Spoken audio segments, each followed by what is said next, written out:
And we are back. We're back, bumble bitches.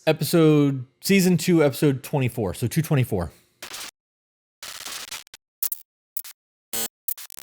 Also a good number. Yep. We are not going to get in a whole lot of banter today. We're going to just kind of jump into it because we just recorded a really dope episode called Be the Creator for our Patreon. It was fun. I enjoyed it. It was a nice conversation, about a little over an hour. Mm-hmm.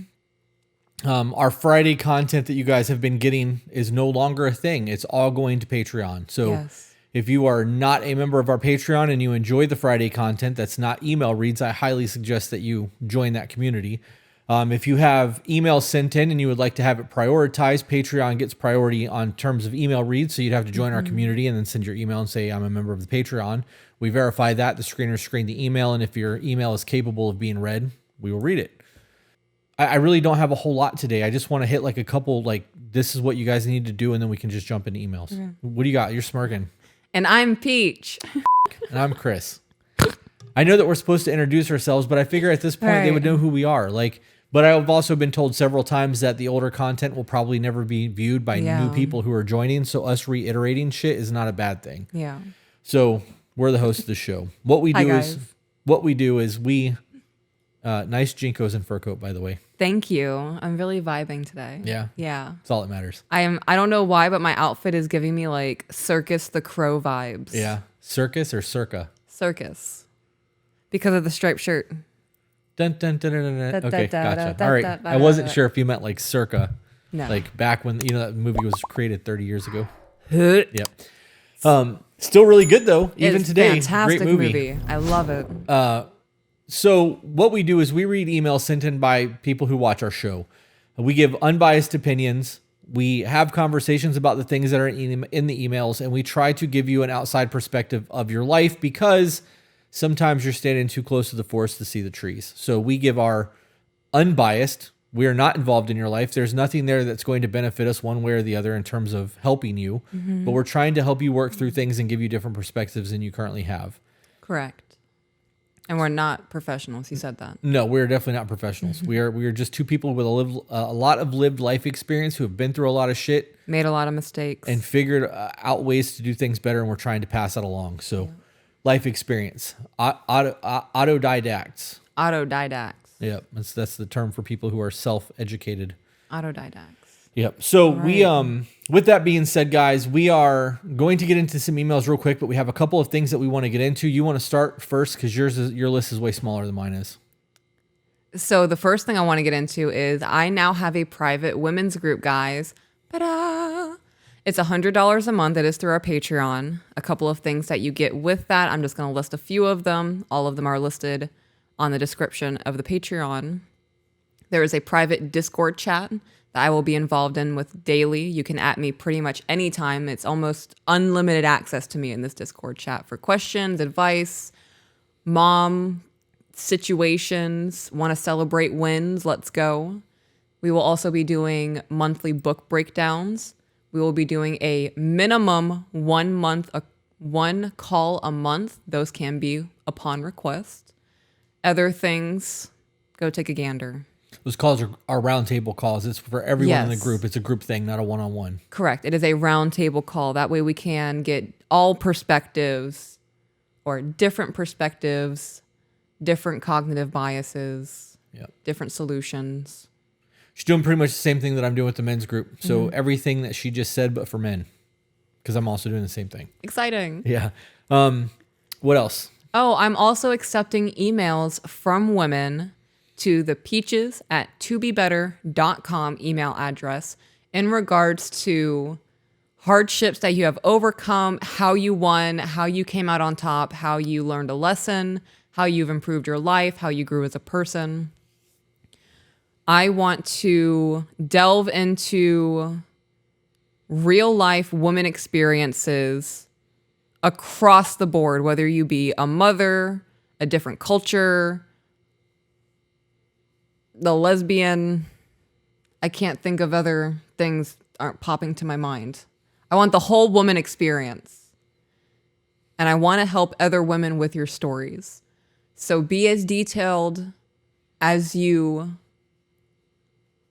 wish to be, because I know some things need to be omitted. You can tailor things, you can change names, but I want to get stories out there on how challenges were faced, how difficult relationships were overcome, how problems were solved, and create a sisterhood.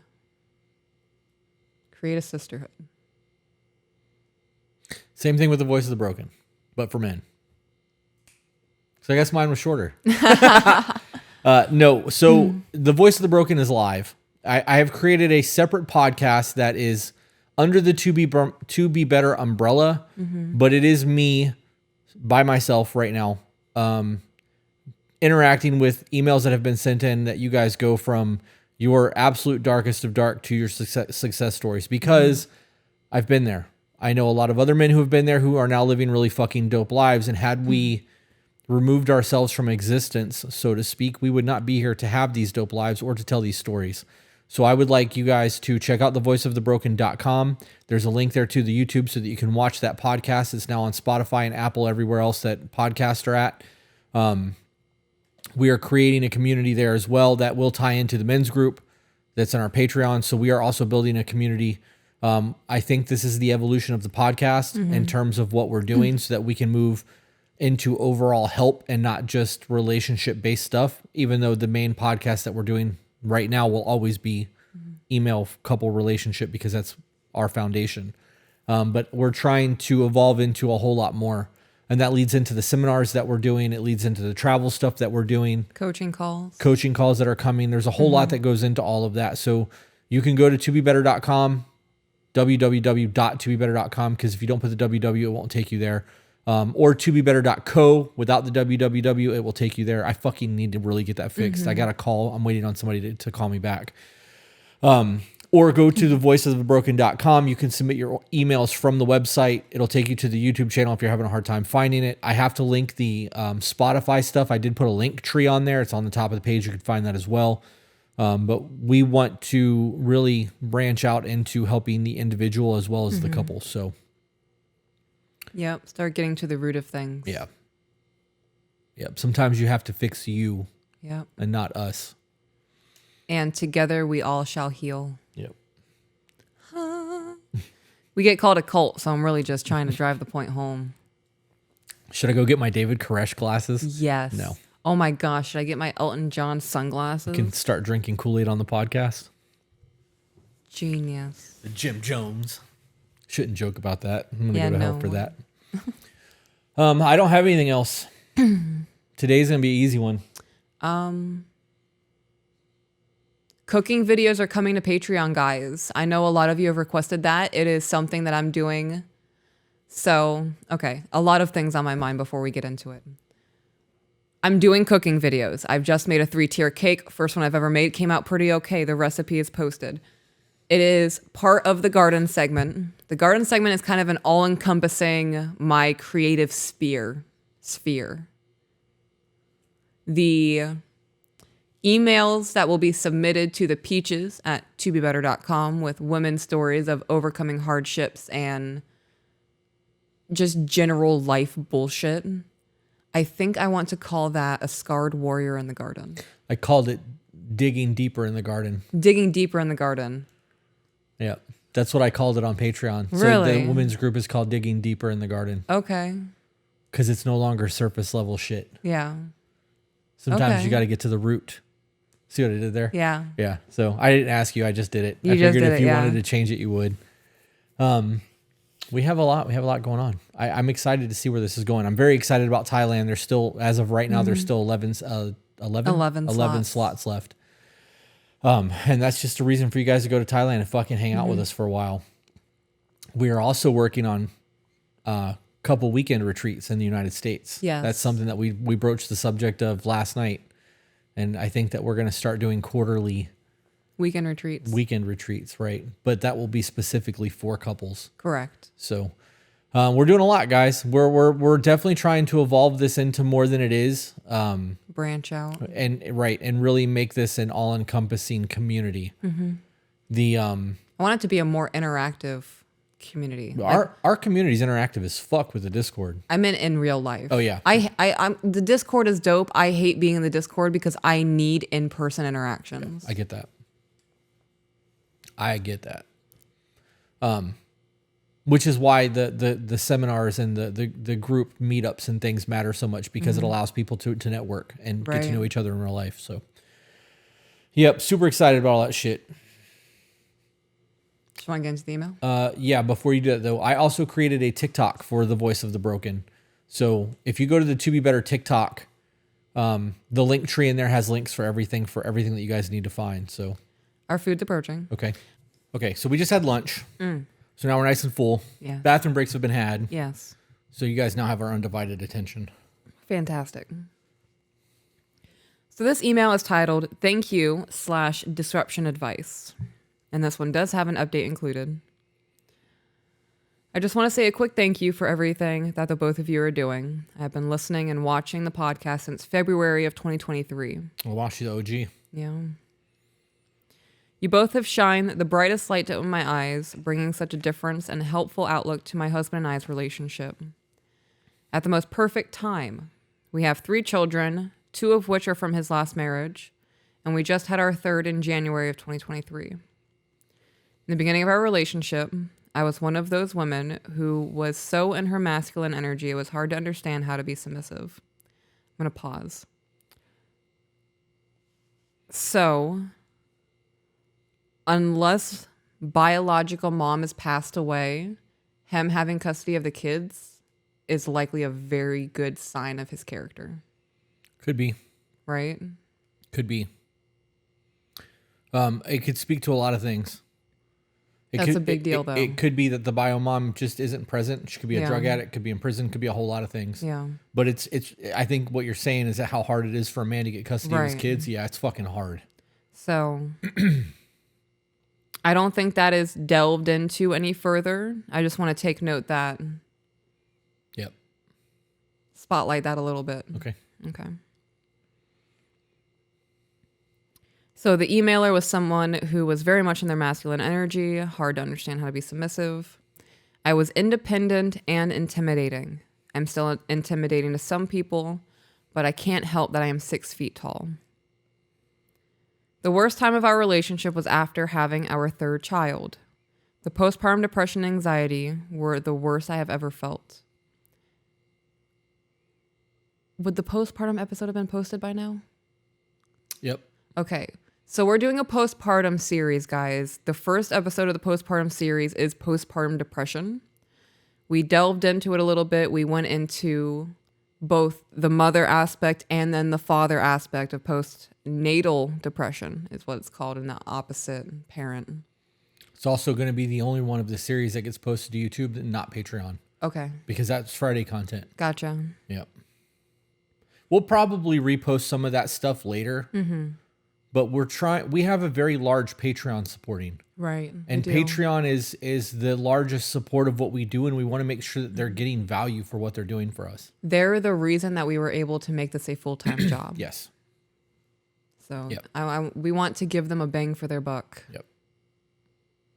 So if you enjoy what we do and you want to support us, the best way to do that is to share the content. Honestly, the more people see the content, the better off we will be in terms of growth. Yeah. If you want to go a step further, join our Patreon, especially the one that gives you the Discord community. $15 tier. Yeah. Yeah. That community is where it's at. All right. So, postpartum depression. It is absolutely insane how much hormones can impact your relationship. Thankfully, 7 months later, I feel back to myself. In the process of getting better, you both have had a huge part of my strength. You both have had a huge part of my strength in getting better with my mental health and my husband and I's marriage. Love that. I wanted to say thank you and get some advice and some of the departments that we can improve our disruptions. I'm going to be as detailed as possible. I apologize if it's all over the place. I am trying to get everything out that seems relevant to me and everything I tried to improve already. Hey, before you go any further, if you haven't yet, share the content. Share the content. Share it to people. Send it to post it to your Facebook page. Share it. Boop. Just a little boop. And now back to your regular scheduled programming. Yeah. I went back to rewatch some of your videos trying to find what I remembered you both talking about disruptions. I ended up finding something, but it didn't completely help my situation, so I figured I would just email into you both. Okay. In an email in episode 27, it talks about raising voices. I retained a lot from that episode, but still need some help. During my husband and I's disruptions, sometimes he raises his voice or yells, even to our kids sometimes. He has gotten so much better since we have had discussions about him raising his voice. He has gotten so much better since we have had discussions about him raising his voice. So that's acknowledgement and changed behavior. Yep. It's a good thing. Mm-hmm. In my opinion, there is absolutely no reason to yell in our household unless someone is in danger or there is an emergency. Depends on how you're yelling. Right, I agree. Dad voice and yelling are two different things. Yeah.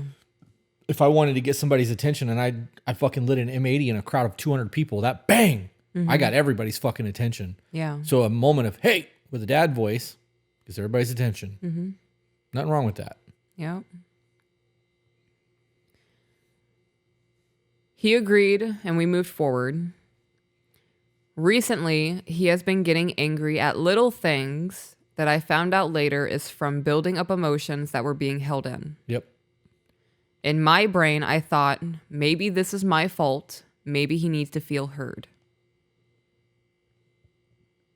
Okay. I made sure I was actively listening to him to understand. The only thing I don't understand is his need to yell or raise his voice and his short temper to some things that he explained to me that he just needs to yell and raise his voice to let it out. Because he doesn't understand a better way. This is an emotional immaturity. Yeah, this sounds like I was never taught how to cope. Right. Yeah. But he feels like he can't yell or raise his voice to let it out because I, much like Peach, am a very emotional person, especially if someone is raising their voice with me.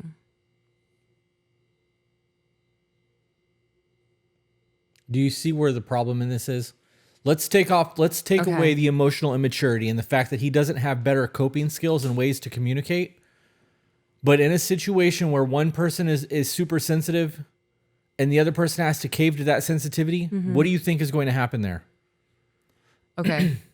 Can you say that one more time for me? If you have one person that it needs something a certain way, okay, and the other person has to change to meet that need, what do you think is going to happen? Resentment. He has to change and she doesn't. Right. That's the issue, right? So that's obviously one take on this. Okay. He needs to learn to regulate and how to talk to himself, and she needs to learn to not fucking cry every time he gets a little animated. Yeah. This needs to be a two-way change, not just a him thing. And if you told me that I wasn't allowed to express myself in ways, the only way that I knew how to express myself because it makes you cry, or it made me feel guilty that you did that, obviously I would find a way to fucking learn how to express what I need to express to you so that I don't have to deal with you crying. Right. Because that would make me feel like shit if you cried every time I tried to talk to you. But if I couldn't find a way and you couldn't help me find a way and we couldn't resolve things, we're going to be a fucking mess. Yeah. Yeah, you can't expect people to cater to you. Your triggers are your problem, not theirs. 100%. I am a strong person, right? I have worked really, really hard on not taking things personally and not being a raw exposed nerve, right? Deep down inside of me, I am still very much that raw exposed nerve. And the stupidest thing mixed with my borderline will cause me to cry because I will overthink it and I will pick myself apart and I'm the fucking problem because I've been told that my whole life. If you wake up one morning and you are super exhausted, right? You went to bed at 3:30 in the morning. I turn around, get up at 6 a.m., and now you're awake because you heard me get out of bed. And you heard my feet pitter-patter across the wood floor. And now you're up. You're absolutely exhausted. And you forget to give me a good morning kiss. That's happened. It has This happened. whole thing has happened. It now happens in a split second where I'm able to get over that I'm the fucking problem. He doesn't love me anymore. But it still happens. Yeah. That is how sensitive I am. In a moment of absolute exhausted forgetfulness, I will take it so personally that I will make myself cry. If you came to me with genuine concerns, I'm probably going to cry, right? I like to think that I have gotten to the point that I can control my crying to an extent, right? So I'm not crying within the first 5 minutes of you coming to me with a worry or an anxiety that you have about whatever. It doesn't even have to be related to our relationship. Knowing that you're going through it, I'm going to get emotional. That was something that I had to adapt to because you have a really hard time when women cry. A lot of men do. Right. And if I cried every single time you came to me about a just genuine, not a genuine, a general life concern, well, I already feel like shit. I'm stressed out about finances. If I talk about it, she's going to cry because now she's stressed out. I'm just going to suffer with this in silence. That's exactly it. Yeah. Which is exactly why he feels the way he feels. Right. So it doesn't even have to be in regards to the relationship. In your scenario. Because the sensitivity and the crying. Well, I mean, really in any scenario, right? So if a dude is going to his woman and she's crying about every instance because she's taking it so personally and she is at fault for everything. Say Mark is frustrated because his car broke down and then his boss called him and berated him because Eddie fucked something up, but he thought Mark did it. And now he is having a really bad day. And he gets home and, like I said, forgets to give his wife a kiss. Now she is going down the rabbit hole, ruins their whole evening. Yeah. Like, what is going to be the point of trying to express what I'm going through if you're going to take it so personally, it's going to ruin our night? Yep. Yeah, I already had a shitty day. Why would I want to have a shitty night? Right. So that's what I mean. Like, it doesn't even have to be in regards to the relationship. Yeah. Well, let's talk about that scenario though. Okay. Mark has a really bad day because of all of that and comes home and doesn't give his wife a kiss and she drops an attitude. Now his work life is fucked up and his home life is fucked up. Yeah. What do you think Mark's going to do? He's going to start building resentment. I can't fucking do anything right. Everyone's fucking mad at me all the time. I don't want to fucking be here now either. Yeah. Can't talk to her. Just fucking suck it up. What if I've got something that's really eating at me that I need to get out? And the one person I'm supposed to be able to talk to is now fucking mad at me, so I just need to shut up and fucking deal with it. I agree with everything you just said. Replace mad with she doesn't say anything to make me feel guilty, but her reactions make me feel guilty. Right? So she's not even mad about it being brought forward, but the way that she responds to things being brought to her, like tone, body language, whatever it may be, makes the man feel guilty.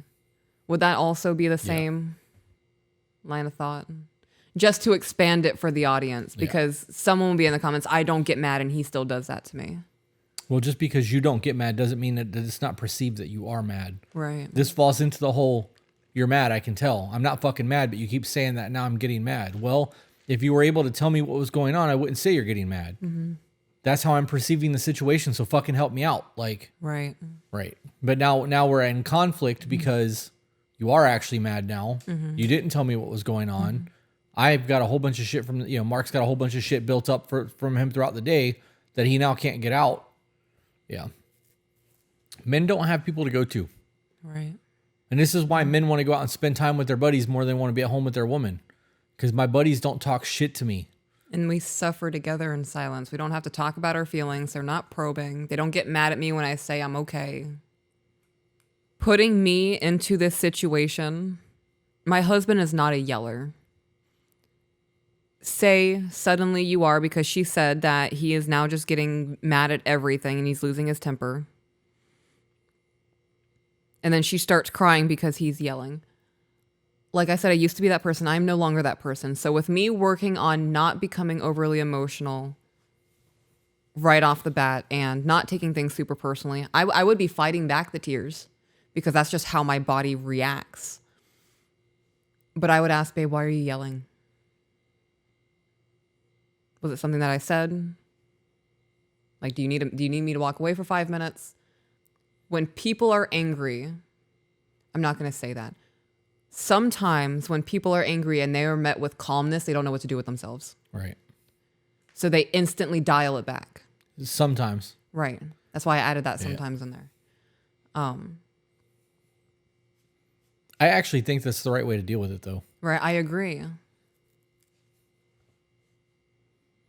I'm just picturing that scene from Moana when she has, it's been a while since I've seen the movie, but she has like the little green stone of life or whatever, and the lava monster's like clawing its way at her, and it's angry and vengeful, and Moana's just calm, and she's standing there, and this demon lava creature gets in her face, and she was like, I see you, and I know who you are. And instant calmness. And the lava monster goes back to the green life goddess that she is. And that is the visualization of music will tame the beast. Yeah. Before we continue on, I want to state that I do not view me getting my emotions under control as a exertion of control from my husband. What do you mean by that? I just have a feeling that someone is going to have something to say about how, oh, she can't cry. That's very controlling of him. Right. I don't view it that way. I was somebody who would cry in public and just keep walking like there's nothing happening. I don't want to be that person anymore. Being able to control my body and hold back my tears and be more appropriate for the situations that I'm in, to me, is a life skill. Does all of that make sense? Yeah. Okay. That's the way it's supposed to be. Right. I've also never told you not to cry. No, you haven't. So for that to even have to be said, like, that's a bullshit mindset for anybody to say that, because that's not how we are. Like, Right. But you should have to work on yourself, just like I have to work on myself. That's not control, motherfucker. That's life. Right. If you want a successful relationship, both of you have to grow together. Yeah. And here's what happens when one person starts growing and the other doesn't. Resentment. If I started going to the gym, right, and started getting in shape, and you started saying shit to me like, you're going to get all fucking sexy and leave me, there's two things that's going to happen from that. One, you're going to tell me flat out that you don't think I'm attractive anymore and I'm fat and disgusting because you just said I'm going to get sexy and then leave you. You're also telling me that you're not secure of who you are in our relationship, and you don't care enough about our relationship to also join me in the gym, right? So there's a whole lot that can go into that. Right. But you doing that is you saying that you're not willing to level up with me. And if I'm going to go do all this and I'm now working out, the next step is going to be eating right. And now I have to eat a different diet than everyone else in the house because I'm more worried about my overall health, physical and mental, because it's correlated. And now I go from working out to eating right to changing what I'm watching on TV, changing what I'm ingesting from literature, because it's not about working out and eating. It's about what I'm ingesting and what I'm doing for my overall health. Right. And if you're eating fucking bonbons, smoking cigarettes and drinking, and I'm trying to live a healthy lifestyle, you're going to resent my healthy lifestyle. I'm going to resent that I've gotten so much further along than you and you're not willing to make a change. Our relationship at that point is going to suffer hard.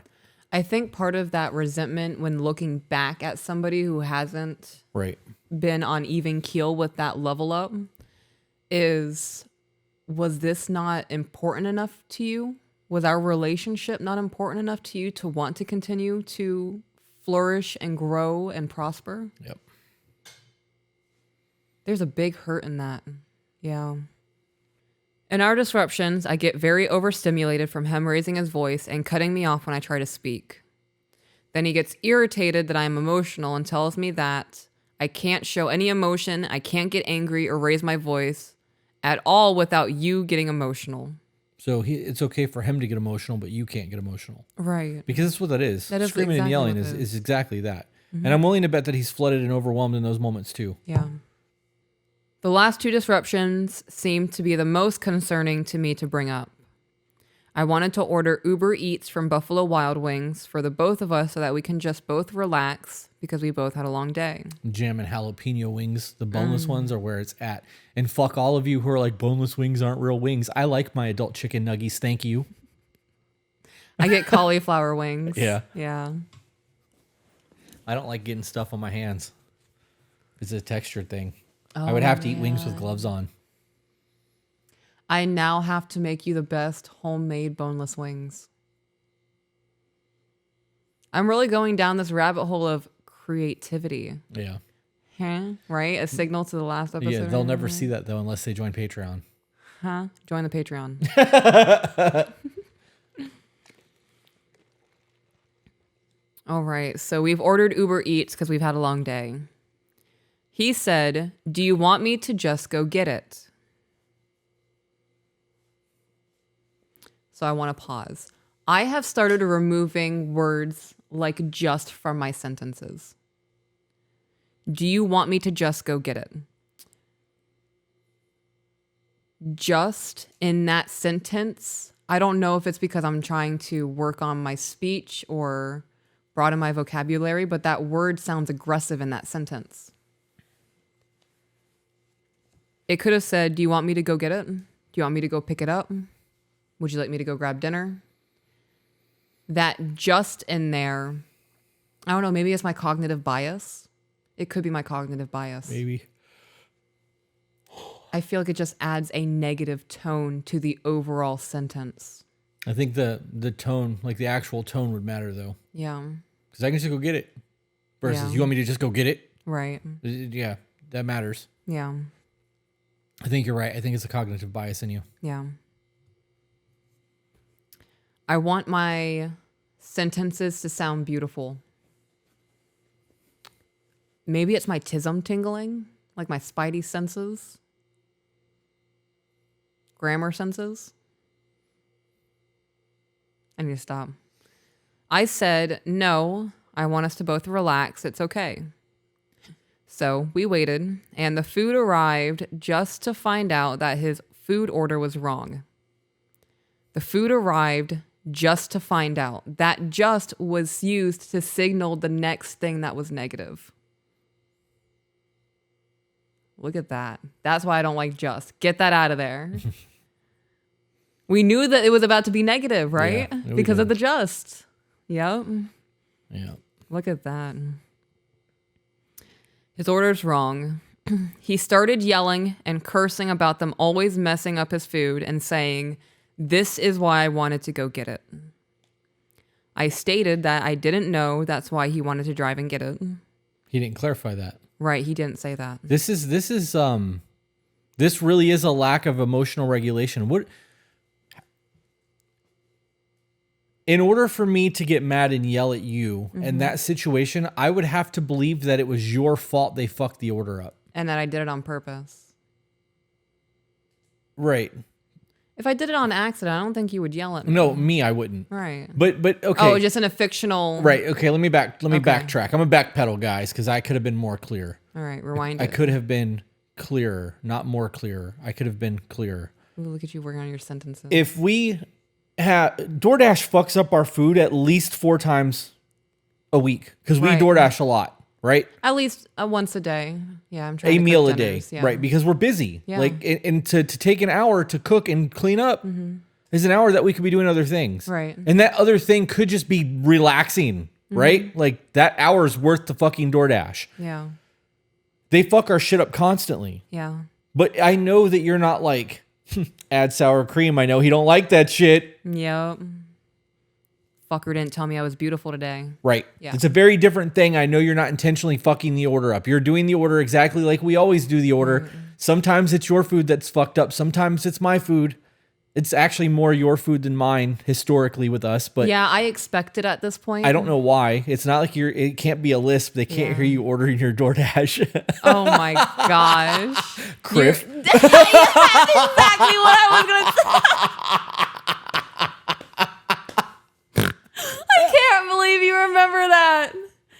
Oh my gosh. I will never forget that text message photo. Oh, fuck me, dude. I like to think that that's where our friendship truly began. That shit was so funny to me. Yeah. Anyways. I hit you with, so I just did an order for Domino's over the phone. Yeah. Yep. That was fucking stupid funny. And I don't remember where I was going with that. But it's one of those things that I can understand. I'm not justifying it, but I can understand why somebody would raise their voice at their person if they're the one that's constantly fucking something up. Right. Like, come on, get your shit together. Yeah. But that doesn't solve the situation. So I'm not saying do that. I'm just saying that makes more sense to me than screaming at them because DoorDash fucked their food up, right? To understand something is not to say I agree or disagree with it. Right. No, It's to say I understand it. Right. Just so for the peers. Yeah. It's a lot easier to understand that frustration and why people behave that way than not, right? The other side of that is that he could have been like, they're going to fuck our food up. I'm just going to go get it because I'm trying to avoid that.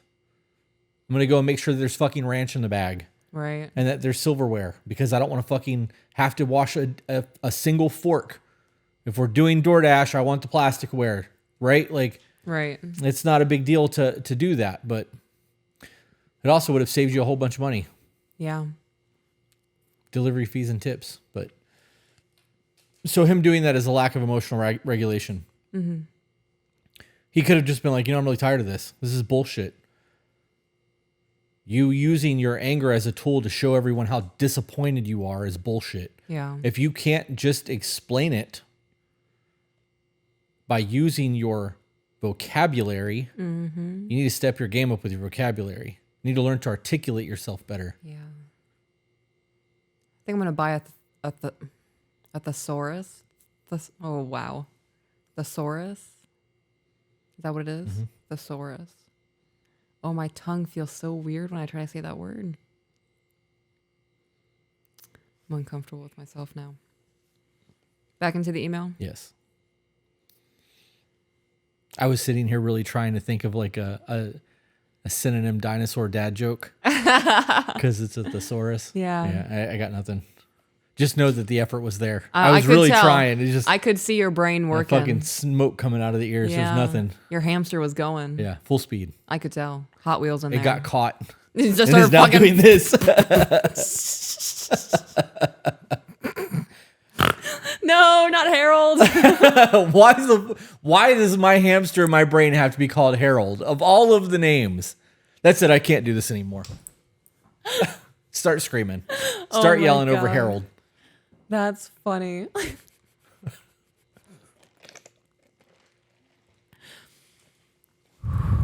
Okay, we're back into the email. I'm done. So emailer stated they didn't know that's why they wanted to go and get it.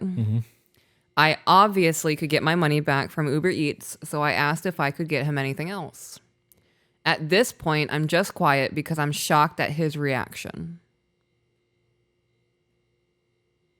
What was the reaction? Him yelling and cursing about the food being messed up. Right, but she just asked if there was anything else. So what was the reaction?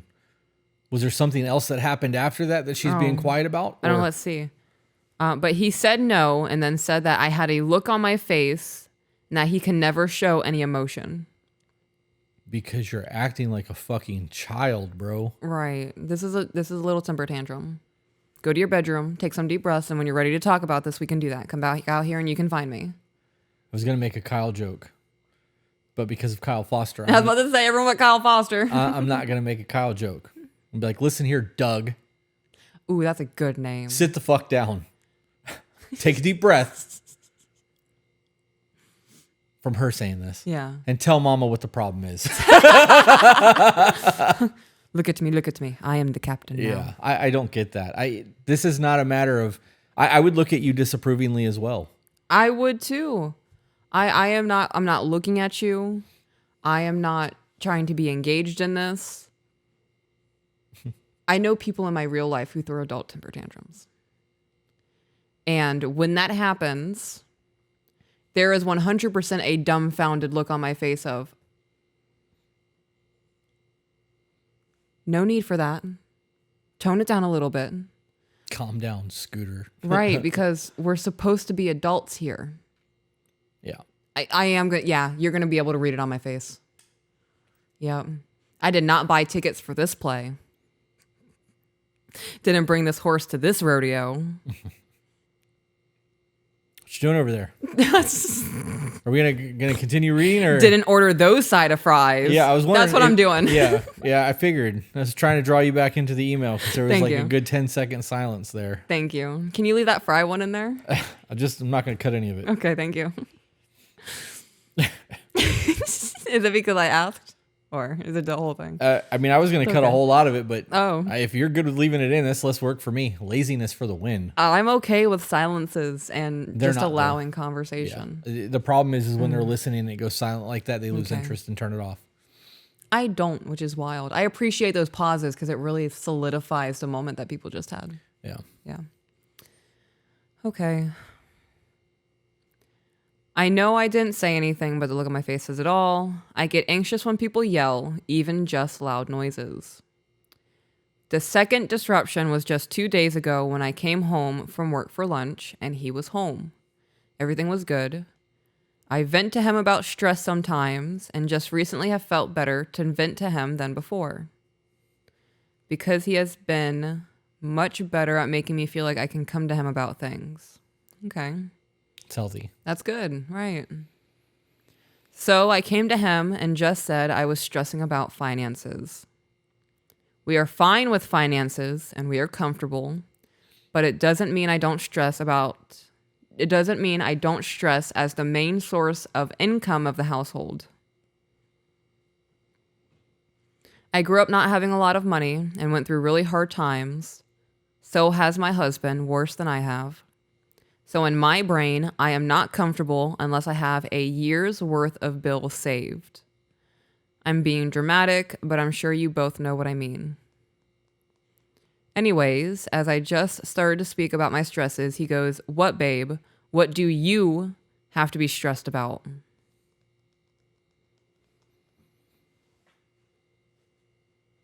I wonder if that was verbatim. Immediately, my feelings felt invalidated. Which is a problem. Right. How is that going to resolve anything? Right? Right. I would also like to point out that there's a resentment there.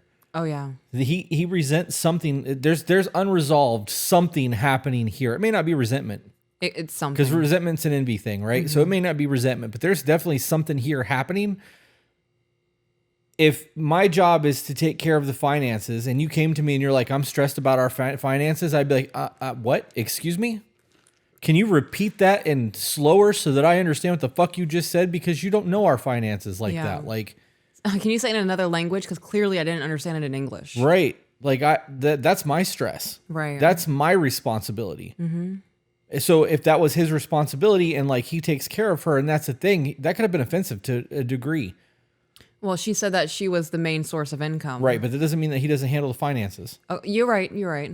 I said that to elaborate on that as so we have what we have going, right?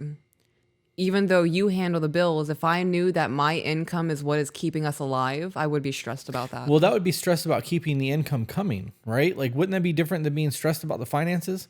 I took the being stressed as finances like knowing that there's a $3,000 mortgage payment and $3,000 worth of car payments and insurance and fucking escrow taxes and all the shit that comes into being to exist. The cost of living is expensive now, right? She should have elaborated on finances, Right. On what she's stressed about then. You're right, because when I hear finances, knowing that she is the main income, to me, money is finances. Yeah.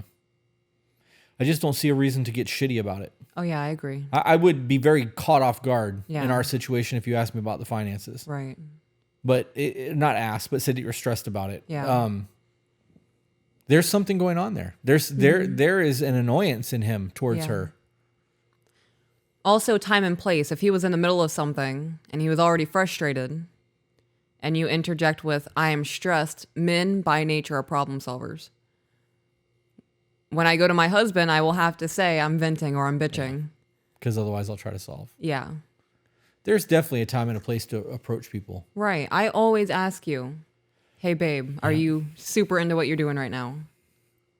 You know how many times I've heard people say that that's control, that I control you with that, knowing that you can't just come talk to me whenever you want to come talk to me? No, because I get frustrated if you interrupt me and I'm in the middle of 50 million things, Right. It's normal life shit.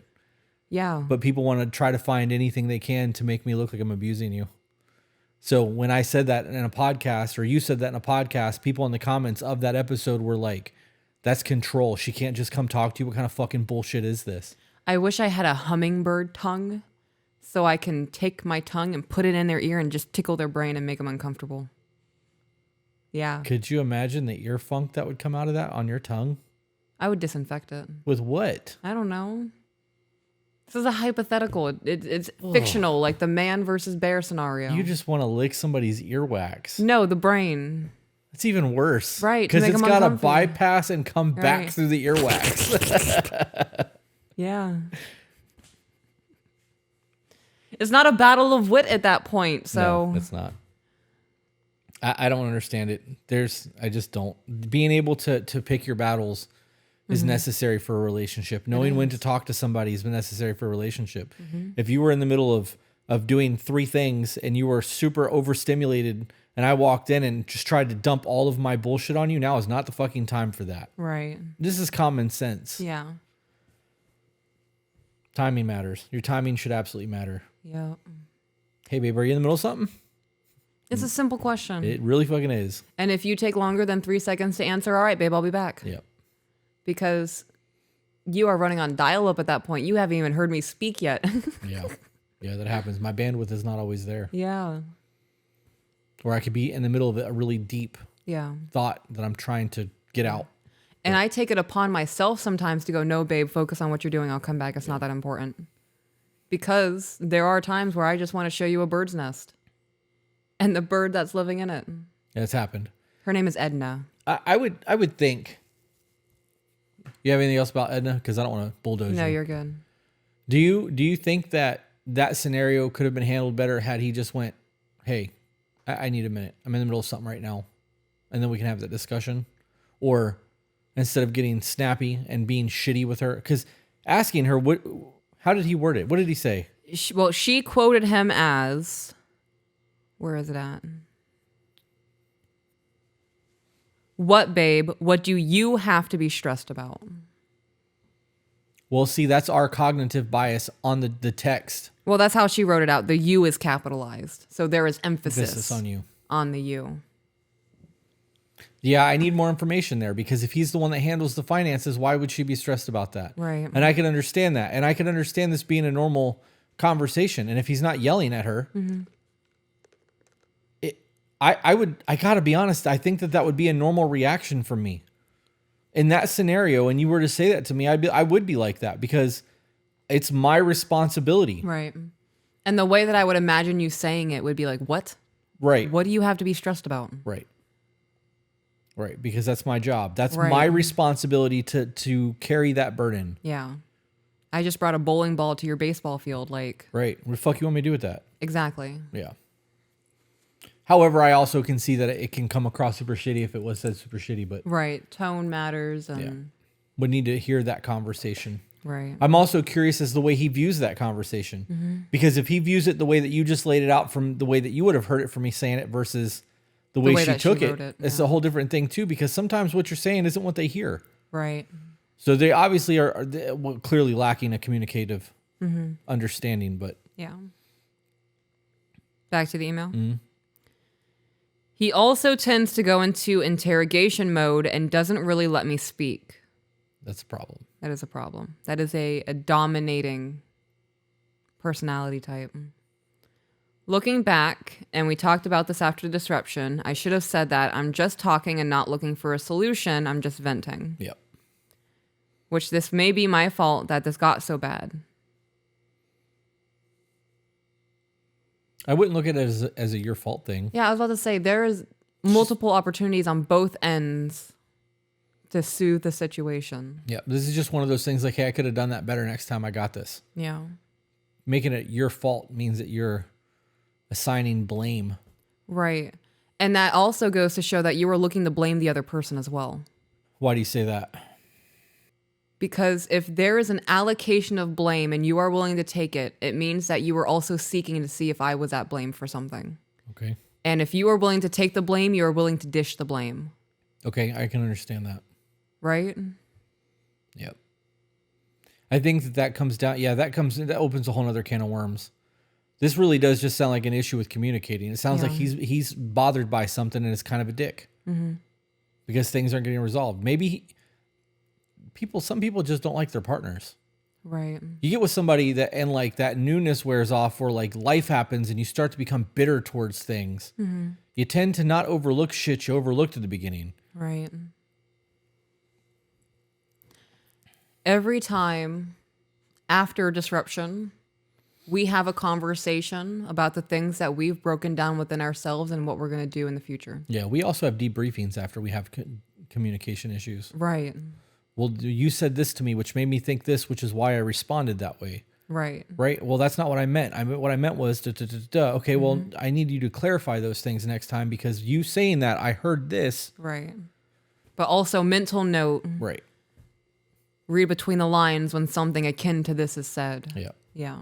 But if you don't do that, see, this is why we say all the time that resolution doesn't come during conflict. Right. It comes after. And if you're not willing to have the conversations after, there is no resolution. It's just swept under the rug. Right. If he's unaware that he's intentionally being a fucking dick to her or she's taking it that way and he doesn't know that's the case, why would he change? Right.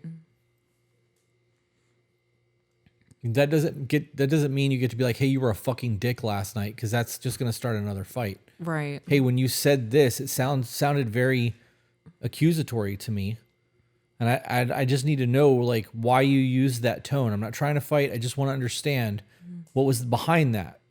This is no different than going, hey, you're mad. I'm not mad. Well, something's not right. If you just tell me what it is, I won't assume you're mad. Right. Common sense shit. Like, it's not common sense. It's common sense to us because this is what we've been doing for 3 fucking years.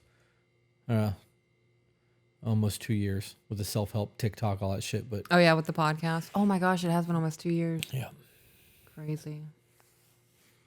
Back into the email? Yep. Which, this may be my fault we read that. He continues to just in the moment make me feel like I have no reason to stress. He's right, in all caps. It's just the tone he has and raising his voice that gets me upset, and then that irritates him even more. Does he even recognize that he's yelling in the moment when it happens? Well, in that, she said that it was just his tone. Right. But the raising of his voice that gets her upset. The other day we were recording, you were like, why are you yelling? Oh, yeah. Yeah, you got way loud. And I was like, I didn't even recognize that I was. Like, my volume did not change to me internally. I was at the same decimal the whole time. So that could be one of those moments where he doesn't even recognize he's getting loud because he's too in the moment of what's going on internally. I wish you would have given some examples of how he talks over her and doesn't let her answer questions. Yeah. Because I don't, again, that's not conducive to that. That's, you're trying to punish a person for being stupid in that scenario. Right? Like, that's how I view that. Okay, elaborate on it. How is it? Because, okay, and that's kind of a harsh thing to say, but that's how I feel in hearing all of this. She said that he was like, well, what do you have to worry about? And got shitty. And then she said that he gets loud and yells and then talks over her and doesn't let her answer questions. It sounds to me like he's trying to punish her for being stupid because that was a stupid statement to him, right? Okay. Like I can see he's that. annoyed by it. So he's trying to like drive that point home from it, obviously not from a good place. This is definitely not the behavior, but I could see people doing that. Like, I know people, I've watched people do that shit.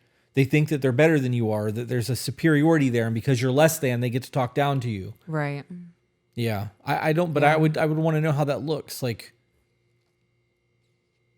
because I do that to you. Not in a negative way. You can watch any of our podcasts and I'll ask you a question and then I'll elaborate and ask the question again and elaborate further and ask the question again because I can't turn my brain off. Right. It's not because you can't answer me. It's because I haven't formulated my thoughts coherently enough to just go, hey, blah, blah, blah. This is no different than you trying to ask me for something and give me 900 details Yeah. instead of going, this is what I need. This is how much it is. When can I have it? Because that's a whole lot different than I was thinking about. And I kind of want to, and so-and-so said, and I don't need all that. But when we're having these conversations, I don't have time to properly put my thoughts together. So, Right. but that's not me talking over you or not letting you answer. That's me trying to get my question out in a way that makes sense to me. To make sure it makes sense to me. Right. Yeah. I don't think that's what's happening there, but it could be. We don't get to see it. Right. I wish people took time to understand their person a little bit more. Me too. I understand the frustrating aspect of things because sometimes our bandwidth for bullshit is very fucking thin. And that's like that for everyone. It could be any number of stressors in our lives, especially right now with the way that people's finances are. Right. There's a whole lot of added stress that wasn't there 6-7 years ago. Like, you know what I mean? So for people who've been together for a long time, when things are stressful, they're stressful. And adding on to that stress makes things worse. So she said she could have been like, hey, I just need to vent. And that could have been a different conversation. Right. He could have found better ways to handle that situation and they could have found better ways to communicate. But it's no different than you going, hey, what did you mean by that? Or me going, I don't understand what you're saying. Can you repeat yourself?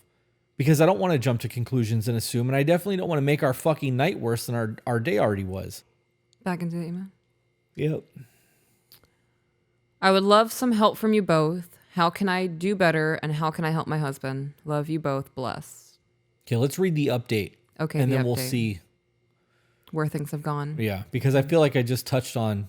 We touched on a lot. Yeah. I feel like I was just about to touch on what she asked. The understanding each other. If you don't understand the argument, you're not having an argument. You guys are arguing points at each other that has nothing to do with anything. We're having two separate conversations at that point. So pausing and going, what do you mean by that? Right. Changes everything. Probing questions is a big fucking deal. Who, what, when, where, and why. Right. Sometimes how. Because, it's an H, not a W. Right? When you get into miscommunications like that, you can look at it as you guys are now speaking two separate languages. Yeah. We need to stop and figure out what we're speaking, and then we can move forward with what we're talking about. Let's agree on a language, and then we can continue talking about it. You're setting the rules of the debate before the debate. Right. All right. Into the update. Hi, I know it's been a while, but I feel like a lot has happened. Oh my goodness gracious. Feel like a lot has happened, so I may bring up some new concerns. Not much more of raising voices, but more of comments. Whenever Mark, fake name. Oh, look at that. We had the same fake name. That's wild. That's funny. Whenever Mark jokes about stuff and says things like, if you ever divorce me, tell your boyfriend to stop texting you. If you ever leave me, blah, blah, blah. Well, what is the blah, blah, blah? What is the blah, blah, blah? Because that matters. It does matter. If you ever leave me, I'm going to hurt myself. Or you. Right. If you ever leave me, they're not going to find your body. Yeah. Yeah. If you leave me, I'm going to take the kids and go. Yeah, you guys shouldn't be making jokes about leaving each other anyways. Yeah. That seed's been planted now. Yeah. Dude's miserable. I firmly believe when someone starts joking about the relationship ending, they're already done with it. Think so too. Because you adapt the dark humor in order to survive. Yeah, to cope with what's going on. Yeah. It always bothered me, but I didn't know why. It just did. And I was watching y'all's podcast on YouTube, and Chris said, yeah, I used to make jokes about divorcing my wife, and she ended up saying how much it hurt her feelings, like she believed that deep down that's what he wants. And that shit hit home. I could never put stuff into words until then, and that shit happens a lot when I watch you guys. I say that to my husband when he says those things, and I feel like he feels like he really feels that way deep down that I'll leave him or that he doesn't fully trust me when I've never given him a reason to. He's given you reason to. Right? This is a reflection of him. Okay, I need you to elaborate. So elaborate. Okay, this is real simple. This is no different than the man who's cheated blaming the woman for cheating. There's a guilt there. His actions Oh, so he's are not reflected okay. back on her, Got you. Like he's not good enough, so eventually you're gonna leave me. snapping at her for no fucking reason. Yeah. Being a fuckface when having conversations, making divorce jokes, planting seeds to make her think that the relationship is at risk. Your behavior is reflected in your person. So if he's aware that he has done these horrible things to her, of course he's got to now worry about the consequences of his actions. Right. So that, even if she's never done anything to make him not trust her loyalty or question leaving, his have. So now he's reflecting that, projecting that onto her. You mean him questioning on whether or not he's going to leave or whether or not she's going to leave because of her unhappiness? Technically, it's the same thing. He's reflecting or projecting his insecurities on her because of his actions. He's Okay. worried that she's going to leave because of the way that he's treated Okay. her. That's what okay. But he also realizes that he has treated her poorly and she has the ability to go because of it. Okay. That's a subconscious thing that people do. Self-sabotage. Yeah. Yeah. Well, I don't even think it's self-sabotage. I think it's I broke the covenant. We're not as whole as we were. And because we're not yeah. as whole, and I feel we're not whole anymore, Yeah. I now have to worry about what she's doing because I no longer feel secure. Let's look at it this way. You buy a brand new car. You drive that car off the lot, you know that car is going to fucking work. It's brand new. It's trustworthy. Fucking 10-point inspection. Buy a used car, you have no idea what somebody else did to that shit. You drive that thing minimalistically. You're not driving it unless you've had it checked out and you really trust that it's secure. And in the event that it's secure and something breaks down, you no longer trust it the same way. Right. It's the same thing in the relationship. Once that covenant of newness and like knowing is gone, and like it just changes things. So I think I think that he's doing that because he's insecure. He realizes his actions were not right. Do you think that could also create a worry of, I was willing to do something like this, and somebody in a sense of betrayal could also do the same back? So now he's also concerned that she might turn around and start doing things. Yep. Not saying the cheating thing, but Right. the leaving because of his actions. Yeah. Yes. Yep. That also puts him in a position of control.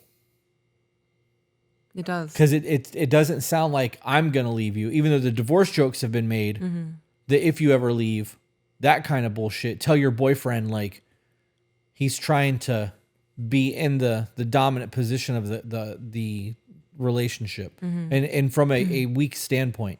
Yes. He used to say stuff about our son too in a joking way like, I don't know, he doesn't look like me. Are you sure he's mine? Yeah, he's insecure. Yeah. He doesn't trust her. No. Yep. And he would say things in other ways too about our son when he was a newborn, and it was just fucking rude shit he would say that in the moment hurt my feelings.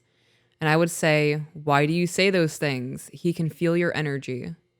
And he would say he's joking and that he didn't believe in that energy crap. Well, that's fair. He doesn't have to believe in that. Was he this way when they got together? I have no idea. I don't want to move away from that though.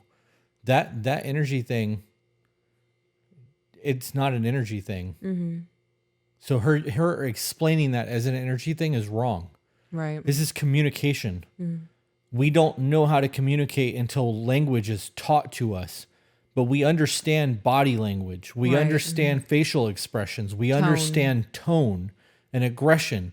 You can tell a playful growl from a fucking mean growl when you listen to a dog and the dog can't talk to your ass. Right. So it's not an energy thing. That's a poor way to explain it.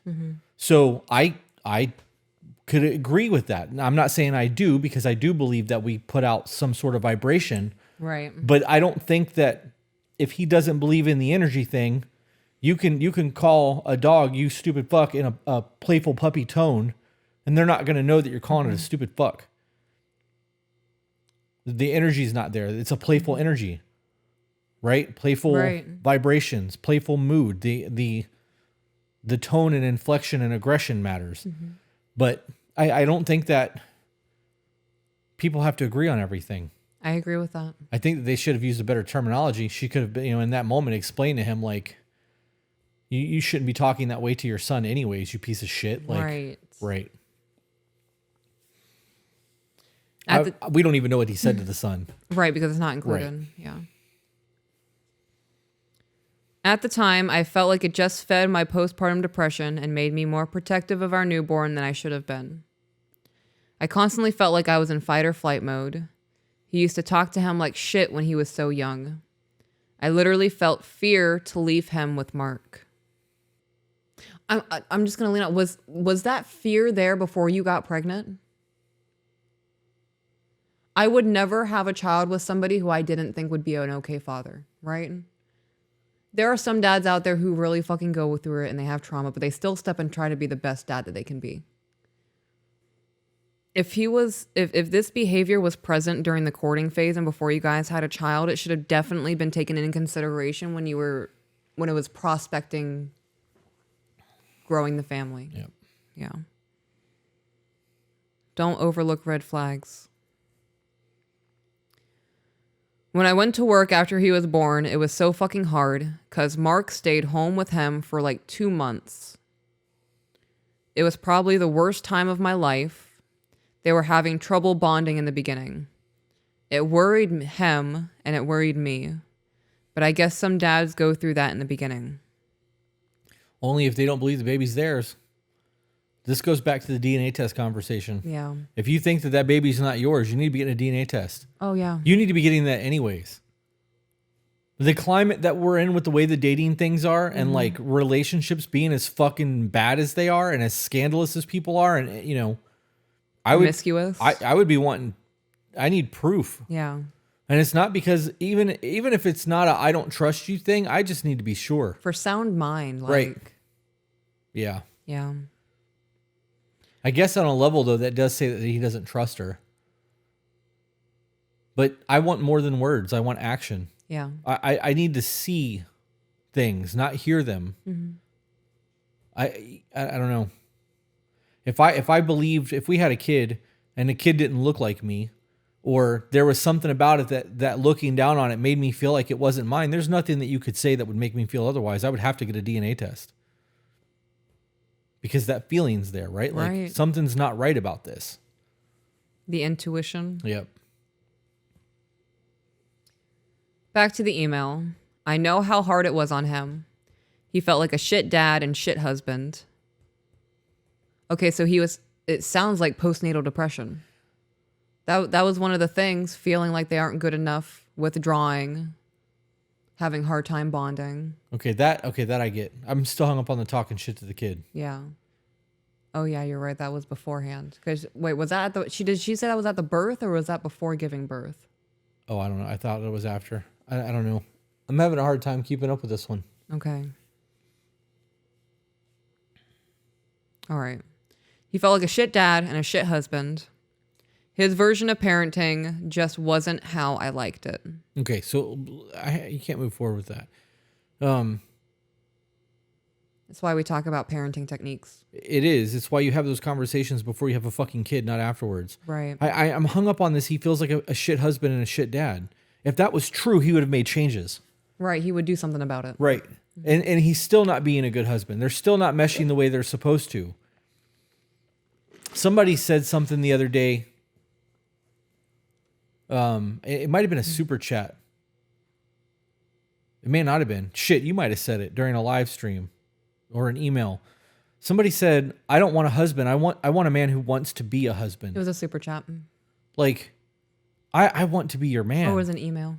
I want to be your man. I want you to look at me with pride. You mean me? Yeah. I want you to put me on a pedestal above other men, right? Like I do you.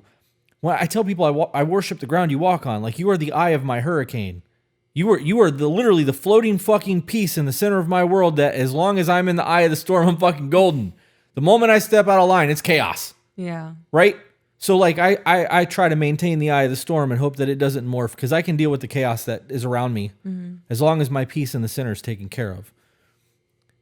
I want to be a good husband. And if you were to ever come to me and be like, hey, I don't like the way that you're handling life right now. This is not like you. We need to have a really long check-in. Like we're going to pull the fucking list out and like legit check in at that point.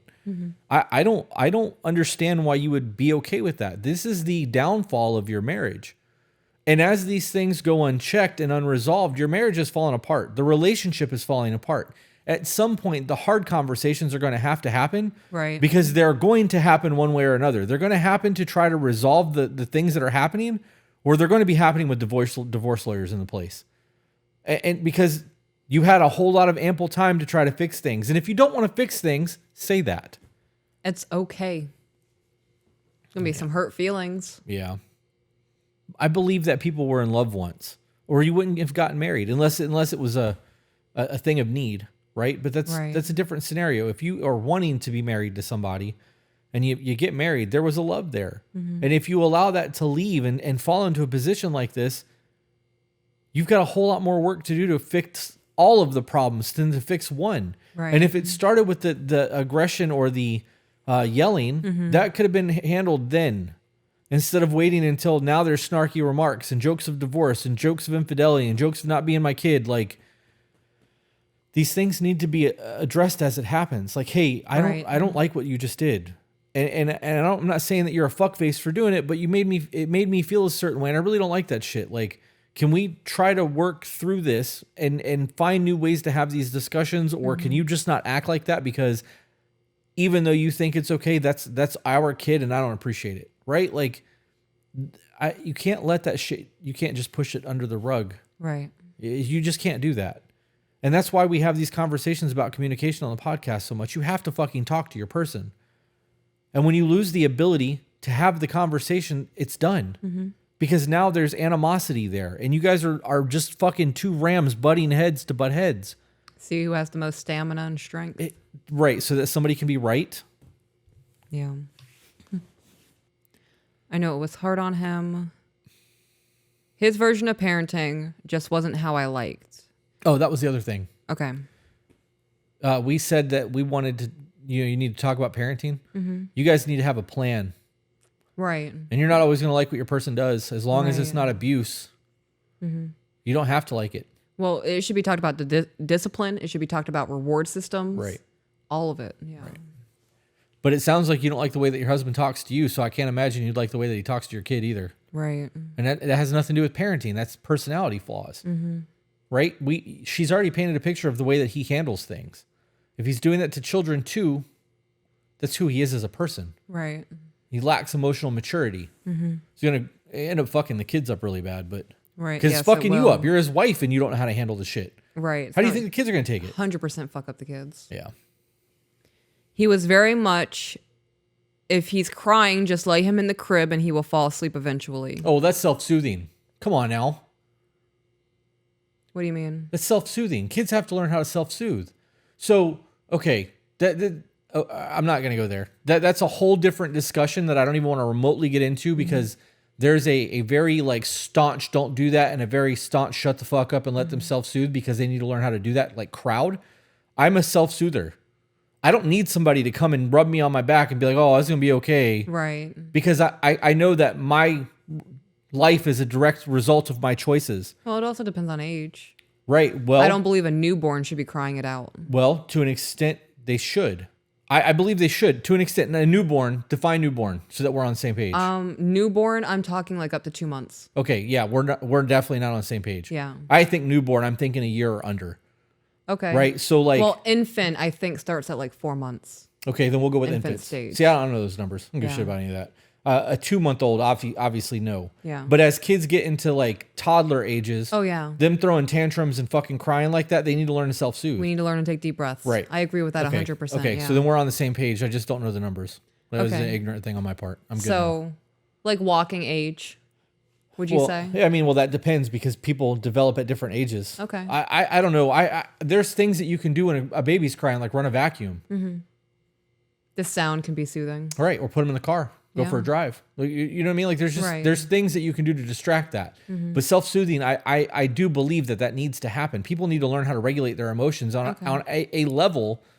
When they cry and you come running, Right. They know that that cry is going to make you come running. There's going to be a savior. They're going to use that to get what they want all the fucking time. And when that stops working, they have to find other methods. This helps with communication. Yeah. So Our kids have now switched to "you're not my friend anymore" when they don't get what they want because the crying's not working anymore. oh yeah, I always tell. They've said that to me once. I was like, I was never your friend. I'm your parent. I'm here to make sure that you're a good person. You don't have to like me. Yeah, I him and with that's okay. I'm your mom. Yeah. Yep. Back to the email. Yep. I was confused and just had mother instincts of what he needed. Then he would just roll his eyes at me. Wait, read that again. I was confused. Say that again. All right, so she just said he was very much, if he's crying, just lie him in the crib Right. and he will fall asleep eventually. Which is true. I was confused and just had mother instincts of what he needed. That's the end of that sentence. He said that to her.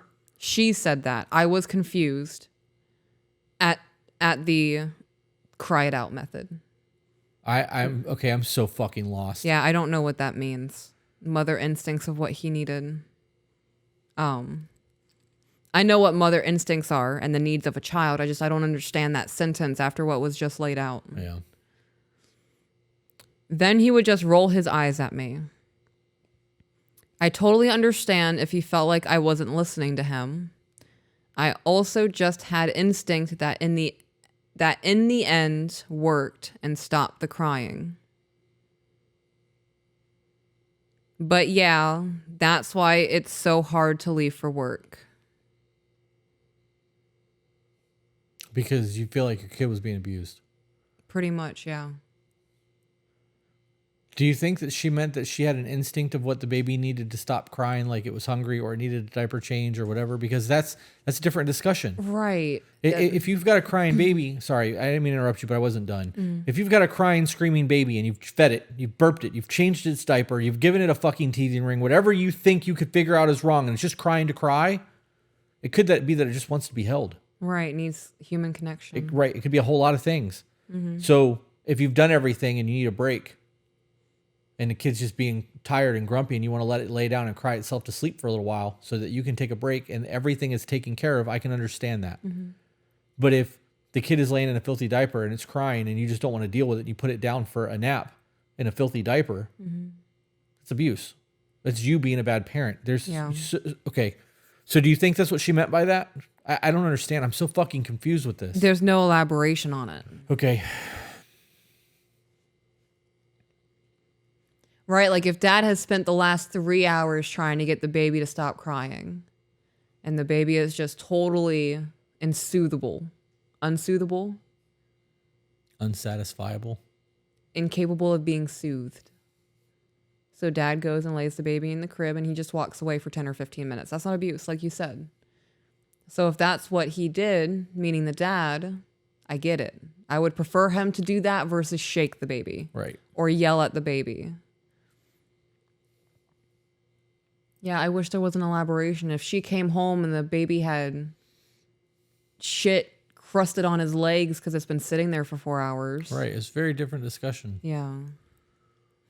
You know what I'm getting from this email? What's that? She doesn't trust him and he doesn't trust her. Yeah. She doesn't. She truly believes that he was abusing that baby, and it made it hard for her to go to work, which means made it hard for her to go to work. I don't know if I said that right. You said it right. Okay, so if that's the case, it means she doesn't trust him with their child, and she still went to work and she stayed. Right.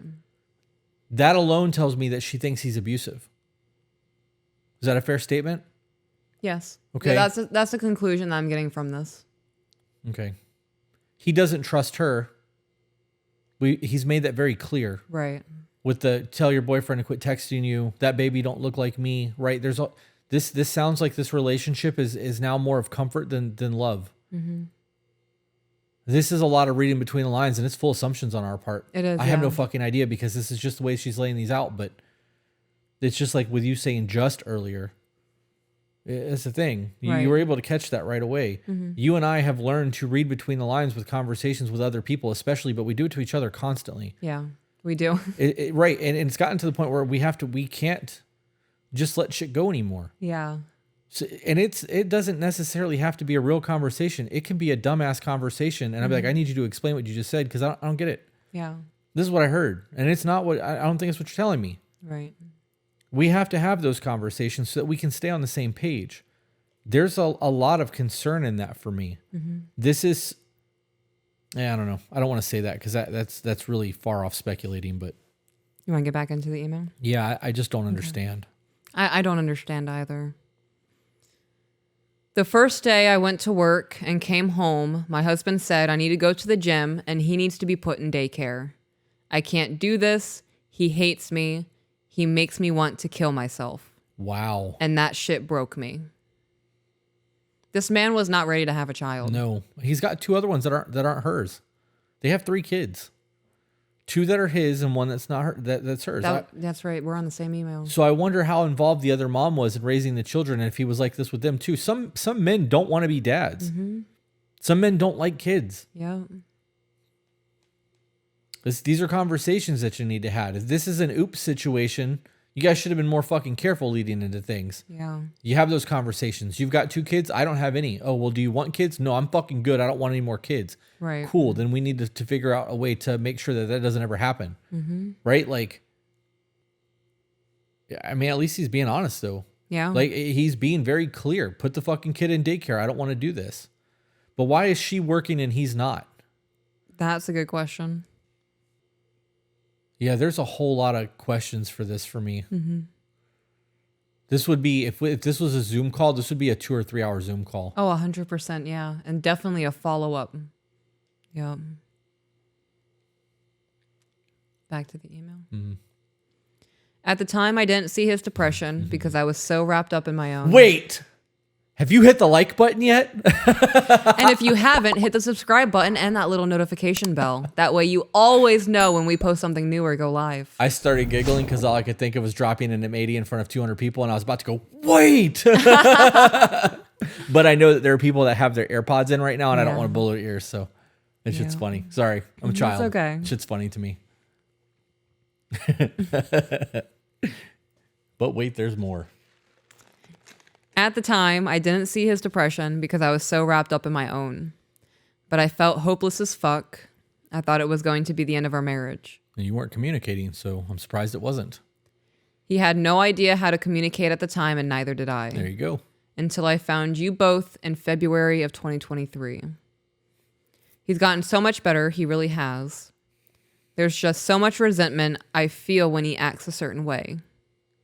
And I'm trying to let it go. It's so hard. Is he trying to change? Wait, I'm confused. He's gotten better, or is he still making jokes about divorce and that kid's not mine? Right. I'm so confused. Yeah, so am I. If this email was simply about her telling us what things are and why she resents him, like this is right. You need to work on your resentment. He needs to work on not doing the shit that was making you resentful. And if he's still doing it, you guys have not made any progress.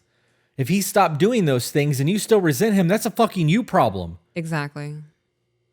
The most vulnerable time of my life, I felt no support from who was supposed to be the love of my life. He talked down to me and said if I kept acting like I did, he wouldn't stay with me. He said I was being overly protective of our son. And every time he brings up how I am with our son, I feel pure rage inside of me. But I don't react. I just walked away. So it's okay for you to feel the way you feel, but it's not okay for him to feel the way he feels? Where's the understanding on both of your parts? Where's your compassion and your empathy? Right. If you were both depressed, you have the right to fucking be depressed. Life is nonstop. I don't understand how you can be in love with somebody and not have that empathy with what's going on. I think that that's a sign of people falling out of love, like truly falling out of love. Yeah. Like I still care about you and don't want to see you fall off a skyscraper. I just don't like you. Yeah. Right? Like but I'm here. We're married. We have to try to make it work. That's not love. That's existing together. That's roommate phase shit. Like, where's the lust? Where's the damn girl? You look good today. Show me your butt when you walk by. Like, where's that? Where did that go? I don't know. I don't understand how that's okay for people. And the whole point of that is if they're both depressed and they're both going through something and she expects him to cater to her, you are literally just trying to make him do what you want him to do. And you're neglecting the fact that he's somebody who has feelings and is feeling things. And you don't want to, he's right. You don't want him to express it. Because you guys are obviously not talking about it. Right. So you don't want him to say the things that's bothering him because you don't like it. It makes you mad and you get resentful. But if you can't express it, it's a problem. Right. This is a lot. In addition, and I'm getting to the present, sometimes it makes me feel like something is wrong with me when I don't want to have sex with my husband. Okay. So I'm going to talk to you the way that I would talk to one of my children. I don't understand what the point of contention is right now for you. Are we upset at the jokes that he makes? Are we upset at him raising his voice? Are we upset over the fact that we don't want to have sex? I can't tell what the present problem is because of how all over the place this has been. Does all that make sense? It does. Okay. But she said we're getting to the present. Right. She said we're getting to the present. So all of this is past shit. And the current issue now is no sex. But she says things that makes it sound like this is a current issue. Like when we first got into the update, she said, a lot has happened, so I may bring up some new concerns. Not much more of raising voices, but more of the comments, meaning the jokes about divorce. That's not my child. So is that not present day? Is that years ago when the child was born? I don't understand. Is that like the current resentment that you're feeling? Like that's been resolved between the two of you and now you're trying to get past the resentment of that? Maybe. Let me ask you this. Okay. If I was a yeller, which I'm fucking not, I absolutely despise it when people yell. It's not a trigger for me. I feel like the need to defend when people start screaming. Not even me, just whatever they're screaming at. And so if I was a yeller and you had issue with it and I corrected that behavior because she said that he did. Right. She did. So she's obviously able to go, hey, I don't like that. And he's like, okay, I'm going to change. Right? To try to make you happy, I'm going to work on my emotional regulation. And then the jokes start. So you have a conversation of like, I don't like it when you joke like that. It makes me feel like you don't trust me or you don't love me or whatever the feel is there. And the I versus you statements and that happens. And change happens again. And you're still holding resentment for things that you can't control that has happened, even though the behavior has changed. Why are you there? Why are you holding on to all of that, knowing that the active change has happened? That makes no fucking sense to me. Okay. Am I wrong? No, you're not wrong. I'm going to hit you with a question though. Okay. So you gave example of change that he went from yelling to making jokes, and then he changed that behavior again because she said she didn't like it. Right. It went from one directed negative to another direct negative. Right. So if the change is just going from one thing to another that's going to be directed at me that hurts me, is it really change? Or are you just cycling through things to say I'm changing, but you're still having really shitty behavior? D, all of the above. Okay. So, yes, the behavior is changing because I think that screaming and yelling is worse than snide remarks. Okay. And I think that snide remarks are...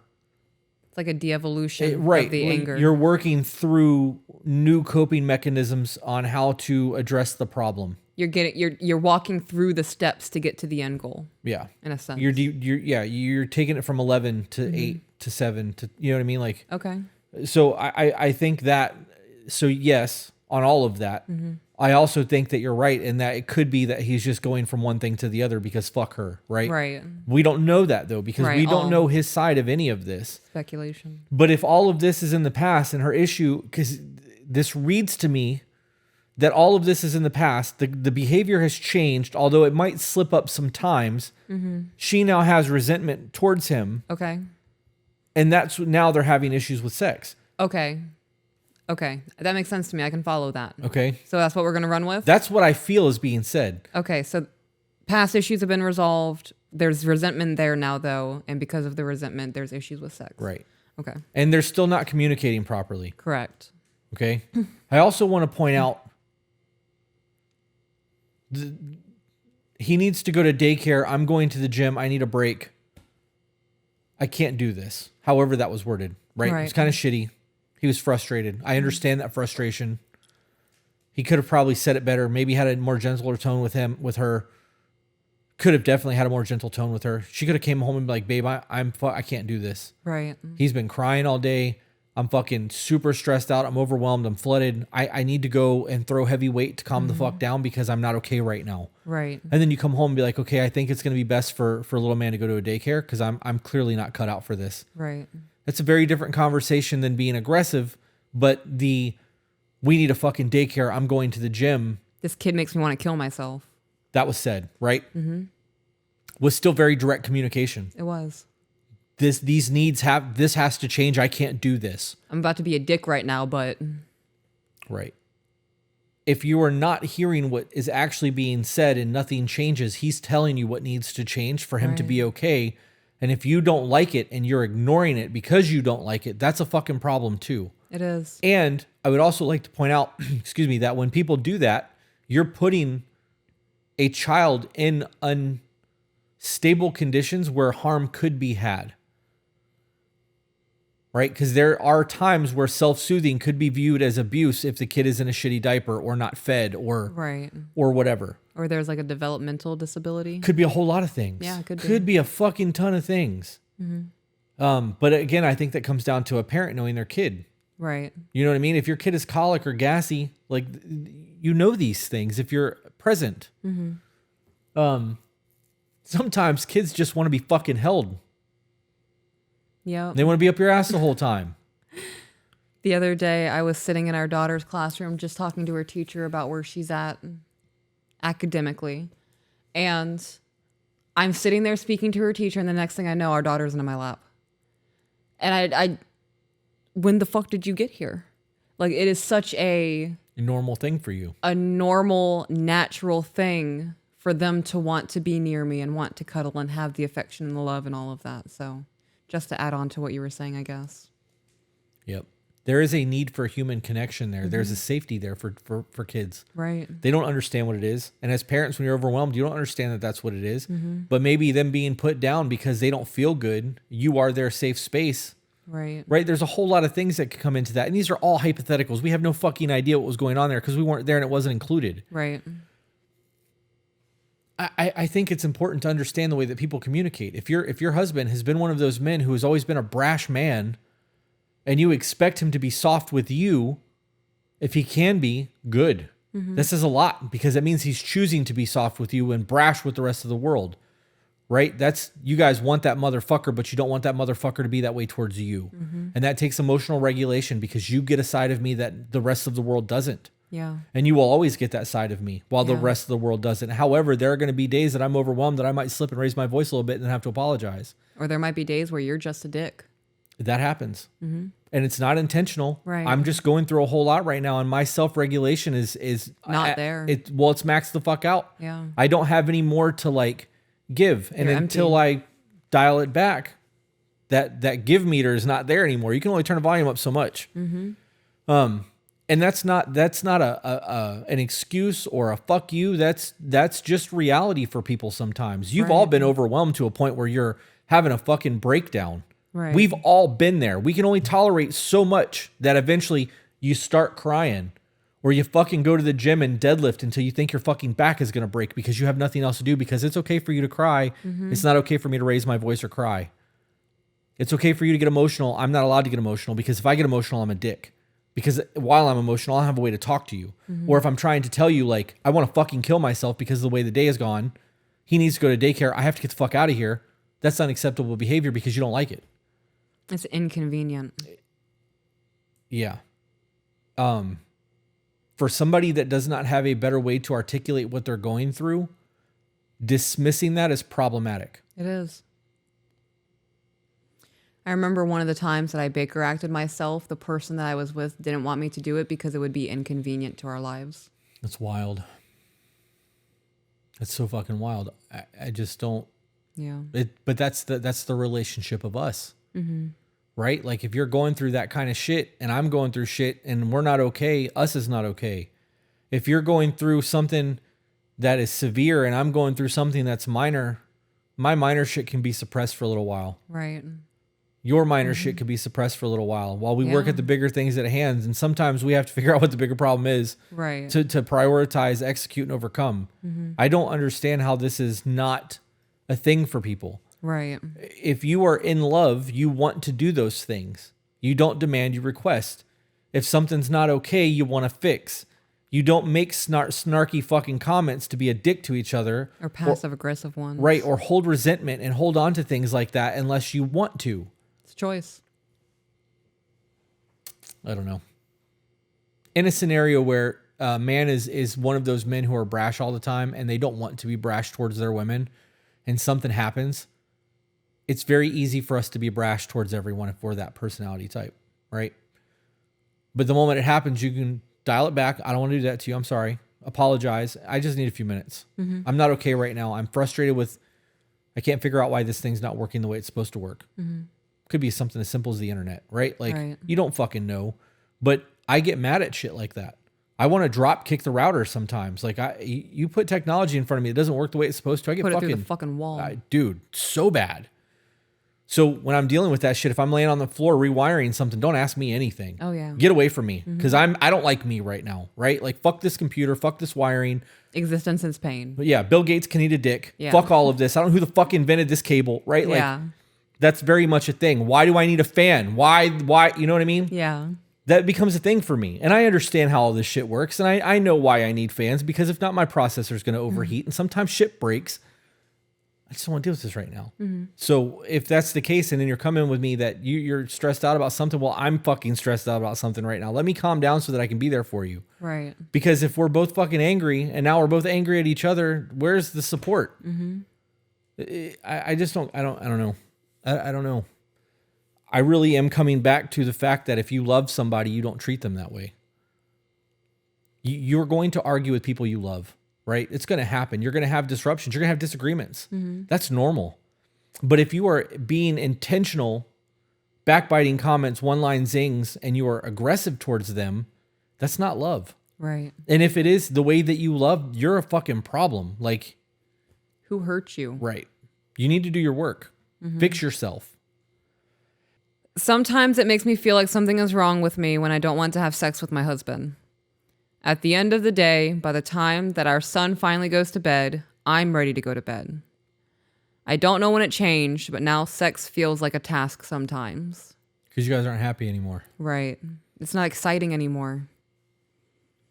It makes me feel terrible because I used to love it, especially with Mark. It's like very off and on with me. At the same time, his energy At the same time, his energy definitely affects how my libido is. I've had conversations with him about him being on his phone a lot, and he will almost always get offended by me pointing it out, or just get in a bad mood because if I'm feeling overstimulated and say that I need some me time to take a bath and read. It's almost like I'm inconveniencing him. I probably yeah, there's probably truth to that. Let's break that down. Let's really, because this is an easy one. Okay. This is very clear cut and dry. She's not saying you're on your phone too much. She's saying that she wants time with you. Quality time. We understand that. That's code. However, that's a fucking problem. If you're nitpicking that he's on his phone instead of going, babe, I want quality time with you, you're the fucking problem there, because you're not expressing the needs that you're having. You're just complaining. Right. And there's no, who cares that I'm on my fucking phone? Right. Do you need me to do something? Is there a honey-do list? Do you need me to go? Did I forget something? Right. Like, get off my fucking back. Yeah. That's a very different conversation. You shouldn't nitpick because I'm doing something. I'm enjoying myself right now. Leave me the fuck alone. However, if you were like, I miss you, I would like to spend some time with you. Can we watch a movie? Put the baby down. Maybe you'll fall asleep earlier and we get some fucking cuddle time on the couch. It's a very different conversation because I'm about that. I don't need you to mom me. I don't need like screen time recording. My phone does that for me. Hey, you've been on the phone for 8 hours a day, blah, blah, blah. Like, I don't need you on. My phone's already telling me I'm a lazy piece of shit. Now you're doing it. Fuck. Right? Like, Yeah. So that's you need to be direct with what your communication is. So now I know for a fact you guys don't know how to communicate with each other. Your libido issues comes from you not being satisfied in your life. Your safety's not there. He's made jokes about leaving you. He's made jokes about divorce. He's made jokes about you not being him not being the dad. Yeah, infidelity. Right? You guys are not on the same page. From the way that he talks to you, it sounds like he thinks you're stupid. Mm-hmm. Right? Because of the way that some of those things were delivered. That's how it made me feel hearing it. So if that's the way I felt hearing it, I would assume that was the intent behind it. And he's not taking care of your emotional needs. You feel disconnected, and you don't know how to tell him that you need the connection. So sex is a chore. It's not something you enjoy. If you don't like your person, why would you want to fuck them? Yep. Which is why people get in roommate phase. Mm-hmm. Because they're no longer trying to have the conversations to work through the things when they're small. They wait until it becomes a snowball effect, and then you deal with the major problem of the snowball effect, and all those other things get put into new snowballs. Mm-hmm. And you just wait until they explode again, and then you address a problem while there's 9 other ones rolling down the hill with it. That's not going to ever fix anything. Right. This is why we have the check-ins. Yep. You break it down to a weekly fucking check-in. Instead of going 6 months without having a real conversation about what's happening, and now there's a major fucking argument. Mm-hmm. Every week, have the check-in until you guys learn to check in on a daily basis. The sex part of this is very easy. I'm willing to bet everything that I just said is exactly what's going on in that. Maybe. Well, you said maybe. You think otherwise? Oh, no. I don't know. I don't know where this goes. I get being tired. I just reread the kids in bed. I'm ready to go to bed. I'm that person. 7 o'clock rolls around when the kids are here. We're falling asleep on the couch together watching Bluey. But you best believe when those kids are in bed and I've had my pre-game of nap on the couch and we move into the bedroom, we're going to rally the troops. Might take me a couple of minutes. A little fucking bitch wake up.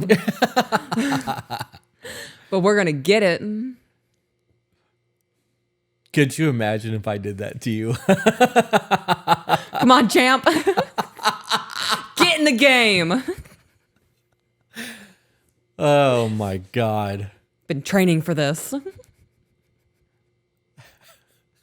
But it's your... Cut that. I have to cut that. Oh, the debauchery. I want to keep going with it since you're cutting this. No, don't, because you're just making me work more. Just. All right, so we just read about the phone, taking a bath, inconveniencing him. It makes me feel like I can't come to him for things, or makes things so hard to voice. The other day, with all of our kids in the car, we were driving home from the park. He was wanting to go out to eat, which I mean, he does a lot, but usually our son and I eat at home because we're just healthier. And he took us to this hibachi buffet. So he took you guys on a family dinner date, and it's a problem. And hibachi's mostly healthy. It's meat and vegetables. I'm kind of flabbergasted right now. Yeah. We went to the park. He wanted to go out to eat, which he does a lot, but my son and I don't do that because we're healthier. I wouldn't tell you things either. If that's your response, you're going to stick your nose in the air? I'm sorry, that rubbed me the wrong way. He took us to this hibachi buffet, which wasn't in a good neighborhood, but he said he was there a long time ago. It wasn't good at all and extremely expensive, and I had bad vibes about the place before we even stepped in. And I didn't voice that because he said he wanted to do something nice for us. So you ruined it unintentionally with your attitude, even though he was trying to do something right. Right? No, she went into it with a shitty mindset because he was like, I want to take us out to eat, you fat fuck. She didn't say that, but where she's going with things, that I'm assuming was a very extreme version of her reaction to that. Yeah. I have a question for you. Okay. Have you ever felt unsafe with me in a bad neighborhood? No. What does that say about her belief in his ability to protect her? Yeah, I was thinking that as well. Do you not trust your husband to have good judgment when it comes to you? I mean, clearly not. She was terrified to go to work and leave their son Right. alone with him. You're right. I wouldn't be with a man I don't feel safe with. We also know that women's intimacy is directly correlated to their safety. Right. Emotional safety is a big one. Mm-hmm. She also said that she needs self-care time and has a hard time asking for it. Well, what if his playing on the phone time is his self-care time and you shit on it from it because he's decompressing and zoning the fuck out on his phone? He could be drinking. Yeah. He could be playing video games. He could be going out with the guys. He could be be doing a cheating. whole lot of other things that he could be doing to decompress. Instead, he's choosing to stay at home with you while sitting on the couch scrolling on his phone. And you're not getting the quality time that you want, so you don't like it. But you also don't like the fact that you feel weird about asking to go take a bath. Right. Which means that you guys still aren't communicating. Your relationship is fucked up. It Not is. your marriage. Your relationship between the two of you is fucked up. Yeah. If I tried to take you on a date and you ruined the experience because you didn't want to fucking be there, I wouldn't take you on a date again. I'd be like, okay, cool. The next time you want to go out, you let me know. I'm not going to put any effort into this moving forward. I thought you would enjoy this place. It's Family hibachi. time. We get to go to an expensive restaurant. And isn't hibachi where it's like the live Yes, it is. thing? They the set kids the fire. get to see that? Yep. Fucking throw How the egg, fun. spin it on the spatula, toss the shrimp in the hat, Right. crack jokes. Interact with the kids. Yeah, big fire, volcano of onion. Right. It's an experience. You're taking your family to an experience. And you get dinner, which is why it's expensive. Right. You're paying for the whole thing. Yeah. And just because it's in a bad neighborhood, hibachi places don't open in bad neighborhoods. It might be run down. Right. I mean, maybe they do open in bad neighborhoods, but I can't imagine that that's the case. Yeah. I like when I hear bad neighborhood, I'm imagining gangs and crime and drugs and Why would you want to Like- open a business there? right, like the police are known to be in that area all the time. Well, she did say that he said that it was a place that he went before a long time ago. So maybe it wasn't a bad neighborhood then, but it is now. Yeah. But those kind of businesses also have roots in the neighborhood. True. You know what I mean? And like If normally, it's been there for 10 years. right, people have worked there. Like they know the owners. A lot of those places are kind of like protected in a way because Yeah. they know each other. I don't know. That whole situation just screams, I don't trust my husband and I didn't want to fucking be here. So how dare him take us? We both felt that, right? Yes. Okay. Yeah. I'm still also hung up on the we're just healthier. Yeah. She worded it in a polite way. We're healthier. But hibachi's healthy. Like, Right. It also shows a judgment towards her husband though. yep, In a negative way. it does. It absolutely does. Yeah. That's me reading between the lines of things. Mhm. If you wanted to go get Indian food, Mm-hmm. I would be like, let's DoorDash and I'll order myself Wendy's and you can get Indian food because I Right. don't like Indian food. You don't. So that's not a fuck you. That's just I don't want to eat that. Right. I don't So like if you it. were like, let's go to an Indian restaurant, I'd be like, do we have to? And if you're like, I really want to go, I'd be like, all right. And I'd suck it the fuck up. Mm-hmm. And I would probably just not order anything. And then when we left, I'm going to get a cheeseburger Right. because I like my American comfort foods. Right. We're going to compromise here. Not compromise. I don't like the term compromise. We are going to come to an agreement. You're going to get your yummy Indian food while I And sit there and hang out. And you're going to sit in the drive-thru while I get my fucking cheeseburger. You're going to sit in the car for 15 minutes as we make a detour because Yep. I just spent 45 minutes in a restaurant for you. Not a big deal. Right. I'm We both get full bellies. going to take a nap in the car. Taste buds are happy. Passenger princess. Yeah, let's go. I'm going to get a milkshake. But in that situation, he's trying to do the dad thing. Like, Right. you know how many women out there would want their man to take them and their kids to a park and then pick a date? And then he surprised us go? with a dinner. I didn't have to cook that night. Didn't have to An clean up. experience, not a dinner, an experience. Experience. There's a difference. Yeah. I truly believe that. If you Yeah. go to a really high-end restaurant and they're putting on a show with the way that their hospitality is, you're getting an experience. Right. You're paying for an experience. If you want dinner, you DoorDash. Right. If you want the experience of a date night and you're going out somewhere, you're paying for the experience of having other people cook clean and eating in a social setting, and that's part of it. The atmosphere. The atmosphere, correct. Yep. All right. With hibachi, though, that's an even higher level of an experience. Because even though the jokes are the same and they tell them 100 times, and it is just a job for those guys, they are doing it with a smile on their face. With gusto. Yeah. Yeah. Yep. Back into the email. I didn't voice that because he said that he wanted to do something nice for us. So I was like, okay, I'll trust his judgment. It was terrible, but afterwards he was like, it wasn't like this before, and saying how terrible it was. We've done that. We've bonded over shitty restaurant experiences. We really fucking did. Yeah. Fuck that place. Dude, the last time we went there, those sliders were so bad. You looked at me and was like, was it always like this? And I'm like, I don't think it was, but this is really gross. We're never coming here again. We have, though. We have gone back. Yeah, we have. We have. Another shot. One more time. It was just as bad the second time. It was. I can't believe we've done this. It's funny. We did this to ourselves. Who did this to us? Who did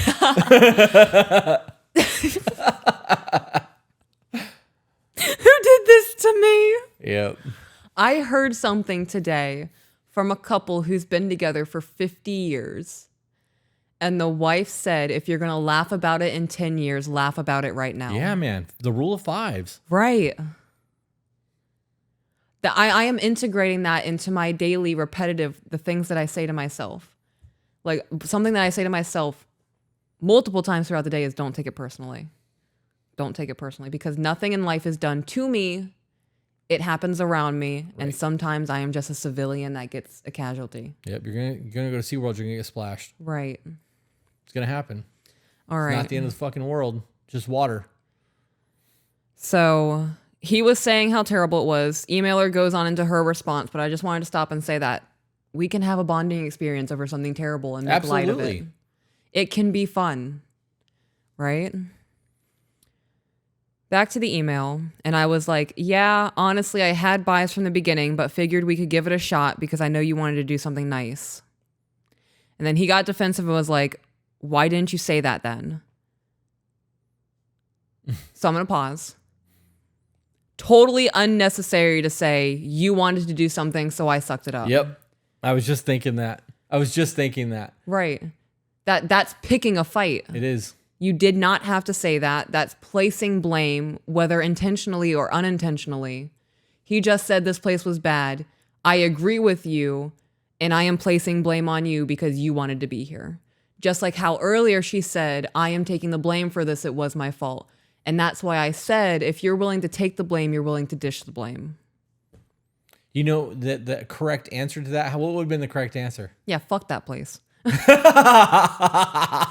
You right, babe. Not where I was going at all. Okay, so from a man's standpoint, he's fully aware and taking accountability, knowing that was not good. Right. Right? Like, damn, I fucked up. I was trying to do a date night. It didn't work. So you want my real response? Yes. So my real response would be like, yeah, it wasn't great, but I appreciate the effort into you trying to do something with the family tonight. That's it. I had fun sitting there with you. We made jokes. I caught an egg with my mouth. That was dope. Food was subpar, but I still had fun with you and the kids. Yep. That's the answer. Yeah. Babe, it wasn't a total loss. We still had a date night. Yeah. Food sucked. You looked at me the way you did 10 years ago, and that was nice. Yeah. Right? Not yeah, I felt like that too. Mm-hmm. Because he was looking for validation that you had a good time. He was doing the thing that you have asked of him. To be the family, to be a good husband, to be a good father.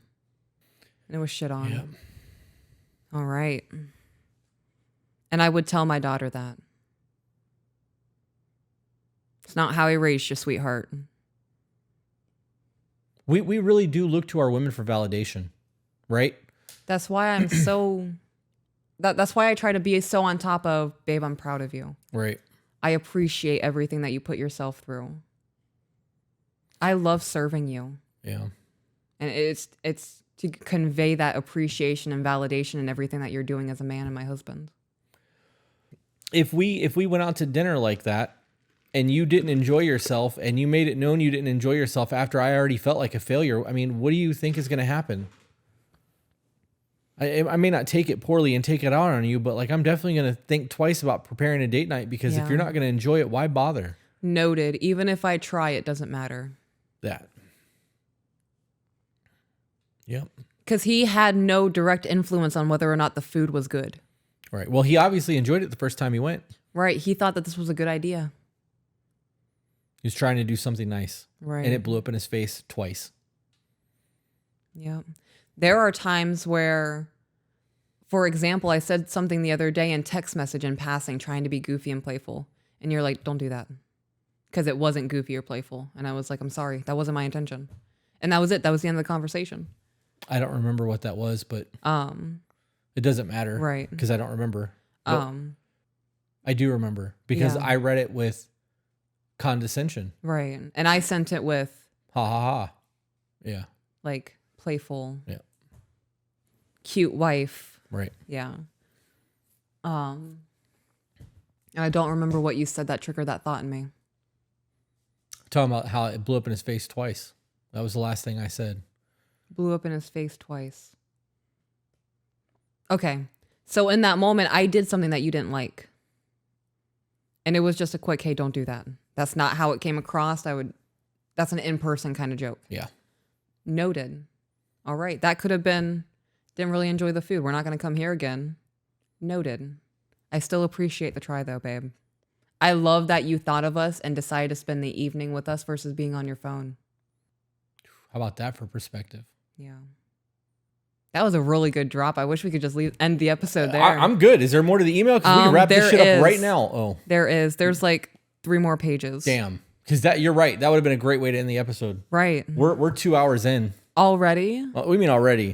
This is a long fucking email. And so I told you this was a long one. I feel like there's a lot of good information here, though. I was not feeling that way in the beginning. No, I feel like the back and forth that we've had, and the branch offs of conversations, based on the way that things are phrased, or like that just conversation that we had. Yeah. I think those are things that people don't normally think about. Keep reading. Mm-hmm. All right. So she agreed and kind of shit on it, but said, because I know you wanted to do something nice. And then he got defensive and was like, why didn't you say that then? Meaning, why didn't you want to eat here? And I was like, you wanted to do something nice, so I trusted you and didn't want to upset you. So adding on that, I trusted you just doubles down on you really fucked up. Third explosion. Yeah. Then he said, what do you think I would have done? Jesus, you act like I beat you or something. That shit hurts when he says that. I could literally cry.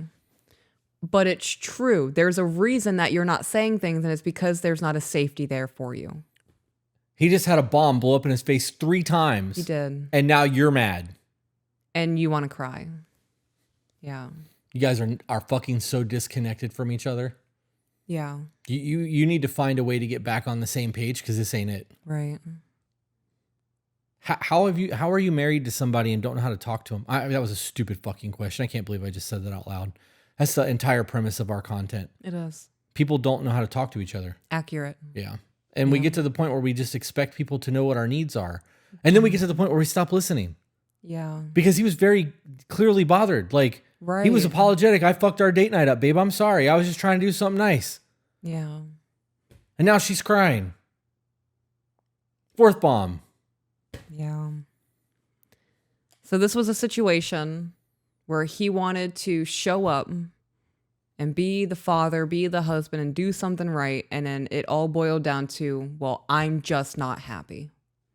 Meaning her. It all boiled down to her and her feelings, not the grand picture of the experience and the family night and him not being on his phone and him not being on his phone. It's a lot. When we did the postpartum episode, there was a moment in there when I was like, when was the last time you truly looked at your person? Yeah. Right. And like, just to recap, because there's people that are going to be listening to this that never saw that episode because it's Patreon content. But I said on there, you look at your woman after, because she's doing the mom thing and she's covered in fucking baby vomit with a towel over her shoulder and hasn't bathed in 3 days. And you don't see that. And you don't see the chaos that's in the house because you're not looking at your person. You're not looking. Right. That's what's happening here. I wake up every morning and come out here and see you outside watering your yard, watering your plants and shit. And I stand there. And just watch me? Yeah, for 2 or 3 minutes before I come outside. I'm still waking up, so I'm not capable of conversation. But I take you in. I look at your posture. I can tell what your hair looks like. I can normally tell the kind of morning that you've had before I even open the door. And I'm able to guess how your energy is going to be when you come in. before I even open the door because I have to, walk around the house to get to see you out there. Right. But I pay attention. I look at the kids.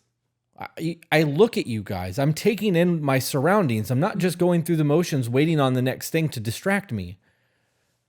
That's it. This is their relationship's fucked up. Yeah. I do the same with you. Like I'll just stand in the little kitchen entryway and watch you at your computer. Yeah.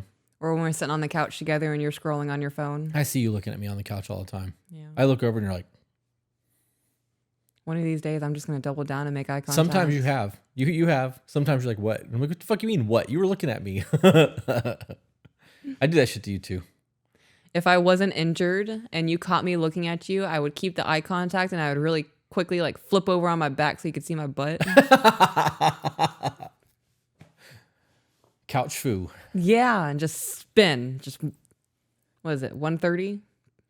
180. 180, yeah. 360s all the way around, 180s Yeah. halfway around. 130. Probably, I guess technically that would be 130 because of the way that you angle on the couch.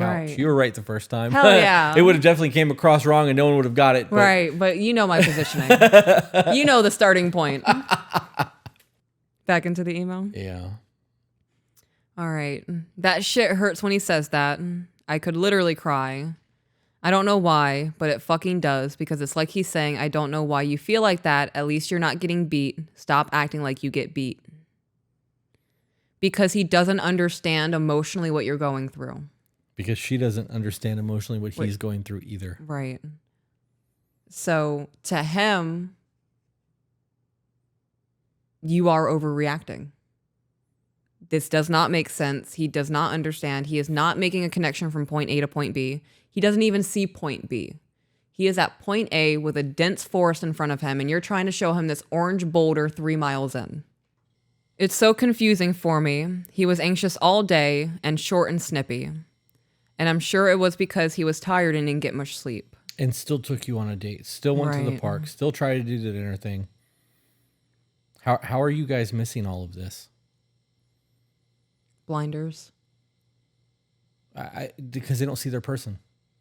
They see them. This is a selfishness. This is all about me. They see the things that they want from the person. Yeah. But he tried to give it and it wasn't enough. Put Well, the because phone it's not down. what she Spend wanted. time with me. Right. In the moment it wasn't. Because it didn't go to her restaurant. Right. Or what she wanted to eat. Yeah. Yeah. He works night shift, so his sleeping can be off. But when he went and took a nap after I told him to because he was falling asleep on the couch. So I was like, you can go nap in bed for a while. I know you're tired. And he goes, are you sure? I don't want you getting overstimulated. In kind of a bitchy tone. Did you perceive it as a bitchy tone? Or just not like that he said that. Right. How about the fact that she gave him permission to go lay in bed? Read that again. You can go take a nap in bed for a while. I know you're tired. You can go take a nap. Instead of, why don't you go lay down in bed, babe? That's what I say to you, babe. Why don't you go lay down in bed? Yep. Yeah. There has been an instance where I said, hey, babe, you can go lay down in the living room. Because I say it that way because I don't want you to feel obligated to stay in the living room. Well, you also know that you're not allowed to sleep during the daytime. Like that was a thing in my childhood. Yeah. Sun's up, you're working. So that's a thing. Like, Yeah. My grandma's house, you weren't allowed to sleep during the daytime at all. If she got up, you got up. Yeah. You could stay up later than her. She's fine with that. Just know that when it's time to work, it's time to work. Horses need to be fed at 5 a.m. Like, Yeah. yeah. Hope you're good on 3 hours of sleep, boy, because that's your choice. Yes. Mm-hmm. So I can't sleep when people are here. I'll fall asleep on the couch, and as soon as there's a noise and I realize it's happened, I'll get up. Yeah. Like, actually physically get up and move around because you're not supposed to do that. The adrenaline kick in. Yeah. But I think that was giving permission. Yeah. I view that can the same way that you view just. Yeah. So I wanted to touch on what he said. Are you sure? I don't want you getting overstimulated. That is something that she has said is a problem for her, getting overstimulated. In me reading that with my perspective and my cognitive bias, that is him paying attention to her needs and wanting to avoid the situation where she becomes overstimulated. He was willing to sacrifice and be tired to be present to help alleviate the stresses in her life. Yeah, I think that could be a tone thing too, but Yeah. I think that you're right in that, because even if it was a shitty tone because she just woke him up, he's groggy. Or he's on autopilot because he's tired. Yeah. Yeah. I don't do well when I first wake up. No, you don't. I can go right out there and weight train, Yeah. but my brain doesn't function. I can't have conversation until like an hour. Like that's really a thing for me. I usually give you an hour and a half. I am that guy. Like I need to. I could get up. I literally could get up, put on my shoes, and go do cardio. It's automated. Right. It's muscle memory. But if you have to ask me a question, you want me to think about something? I didn't get enough sleep. I promise I didn't get enough sleep. Yeah. You're trying to cook an egg on an oven that's not on. Yeah. It's not gonna work. Eat that shit runny, because that's how my brain is. It's like a broke runny ass egg. Yeah. Okay. So she said that he said it in kind of a bitchy tone. And I was like, I won't. So you got shitty back. Right. Eye for an eye, bitches. Yeah. And then a fight broke out. Yeah, maybe. We'll see. Like, he sleeps all day when the kids are here every other weekend. He barely sees them. Well, you just said he works the night shift. Right. So when is he supposed to sleep? It's a really good question, babe. When the fuck is this man supposed to sleep? How dare you need rest and recovery to function?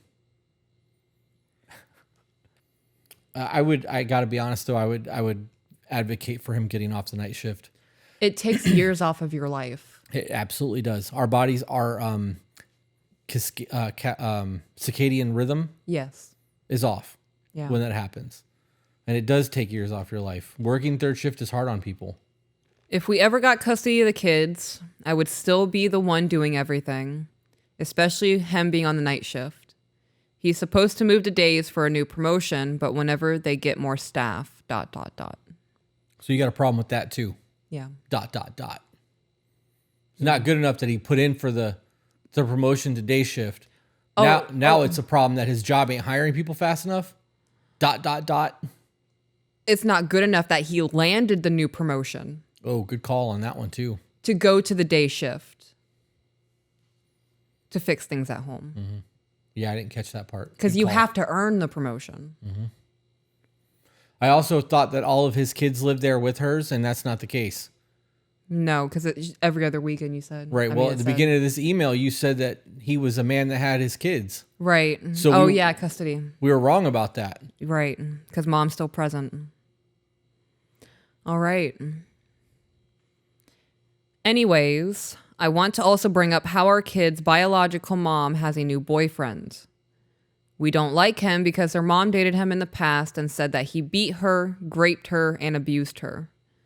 So when she said she was dating this man again after cheating on her old fiance with him, we, of course, were paranoid and not agreeable to her moving in with him. We now have a rocky relationship with the mom because it was really great before. Because now you're trying to control her and her life. Somebody raped you, would you go back to them? No. I was just about to say she might have made it up just to make him seem really shitty in the breakup. Right, so that she didn't have to take accountability for the things that she did. Right. So knowing everything that mom has said about her current boyfriend whom she's dated before, all that you can do is make sure when the kids come to your home, they have a safe place and that they know no matter what, they can tell you the truth. Yep. Of course, trying to control their biological mom is going to taint your guys' relationship.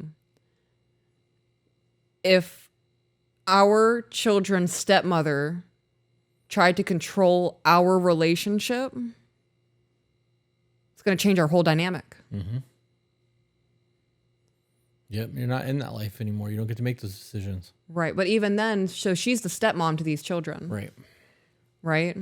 So, of course, bonus parents should get all of the congratulations and the recognition for stepping up and taking on the hard role, because I firmly believe it is harder to be a step parent than it is to be a parent. Yep. I firmly believe that. With being the step parent, you are a step down from the parent. So even though you may not agree with something, your word is not law. Yep. It can be taken into consideration, and the council will debate on whether or not they want to move forward with that consideration. It does not have to be set in stone. Now, of course, if the children start coming over and say, I watched my mommy get beat this weekend, Totally different discussion. totally different discussion. Yep. I never talked about these things in front of the kids. My husband, on the other hand, hates this man.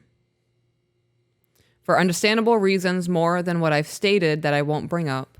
Long story short, this new boyfriend, out of spite, because we said we wanted custody of the kids because we didn't feel safe with her having them around this man, reports serious false accusations about my husband to the police.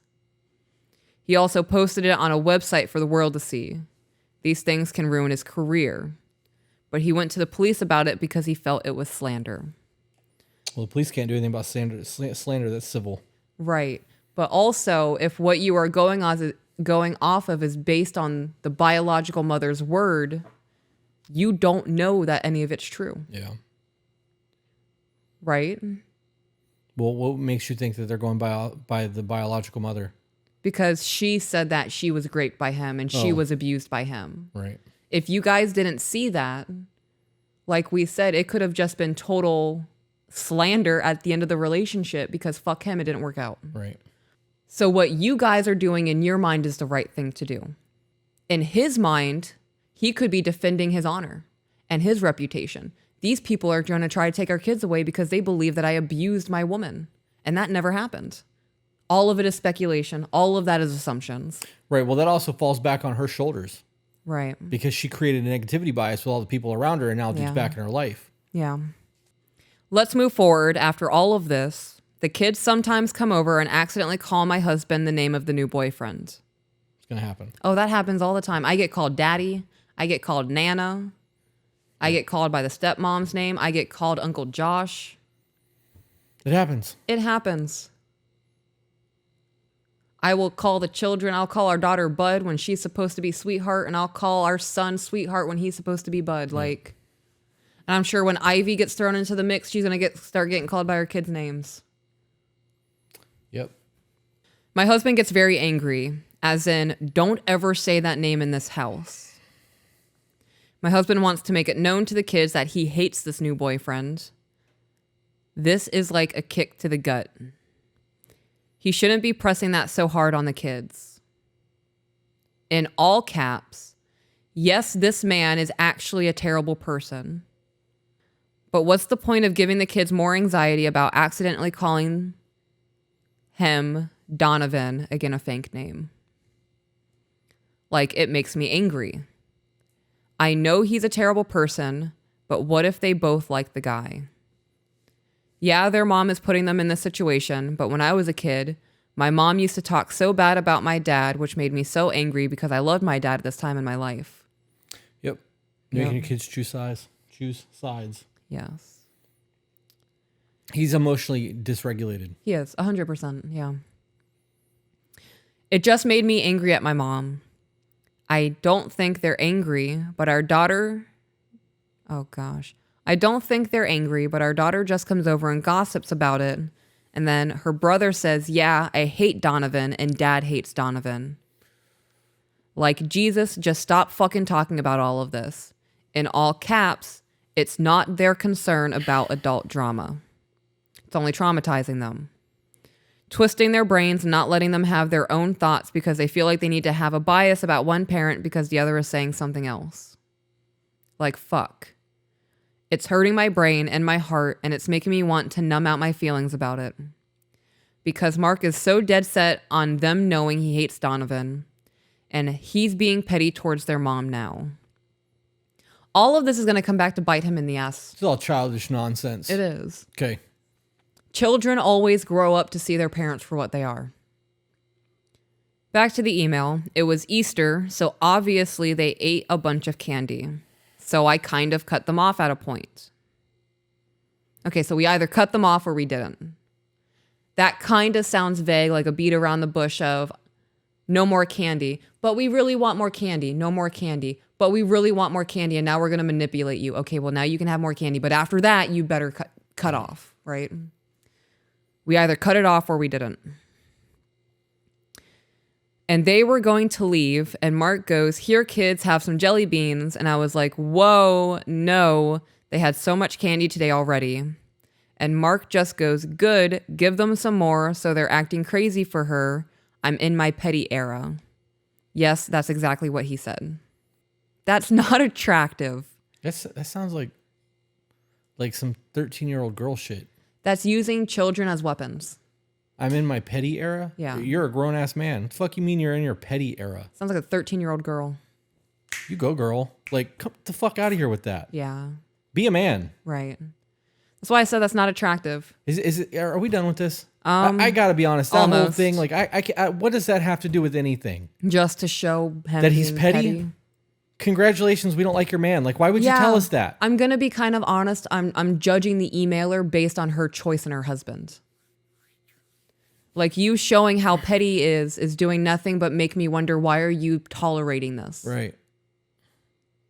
Was there even a reason for that? No. Next thing is our anniversary. Okay. That's the next All paragraph. right. Well, the anniversary's relevant, I guess, because it's your anniversary. But if this is just you complaining about something that's happened, and there's not something that we can help you with, why include that in the email? Is this what your conversations with your husband is like? Because I can see why he gets angry and frustrated, because there's no resolution here. This is just you complaining about This behavior. sounds like a trauma dump. It does, Okay. yeah. Next thing, it was our anniversary last week and my birthday on Monday, and we both took off.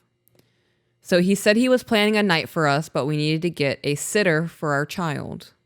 And I said, "Can we please ask a friend of ours, because I would prefer someone that knew our son to be there while we were gone." And he was like, "Yeah, I'm sure they will." I guessed he assumed I was going to get the sitter planned. So you guys didn't talk about it? It was a total miscommunication. Yep. He said he was going to plan the night, though, so I assumed he was going to ask them. We ended up not doing anything because I guess he forgot to ask our friends to babysit, and he assumed I was asking them. So you both dropped the ball and you're both mad at each other for it. Well, it says we didn't argue over anything. He was just like, "I feel like you're disappointed."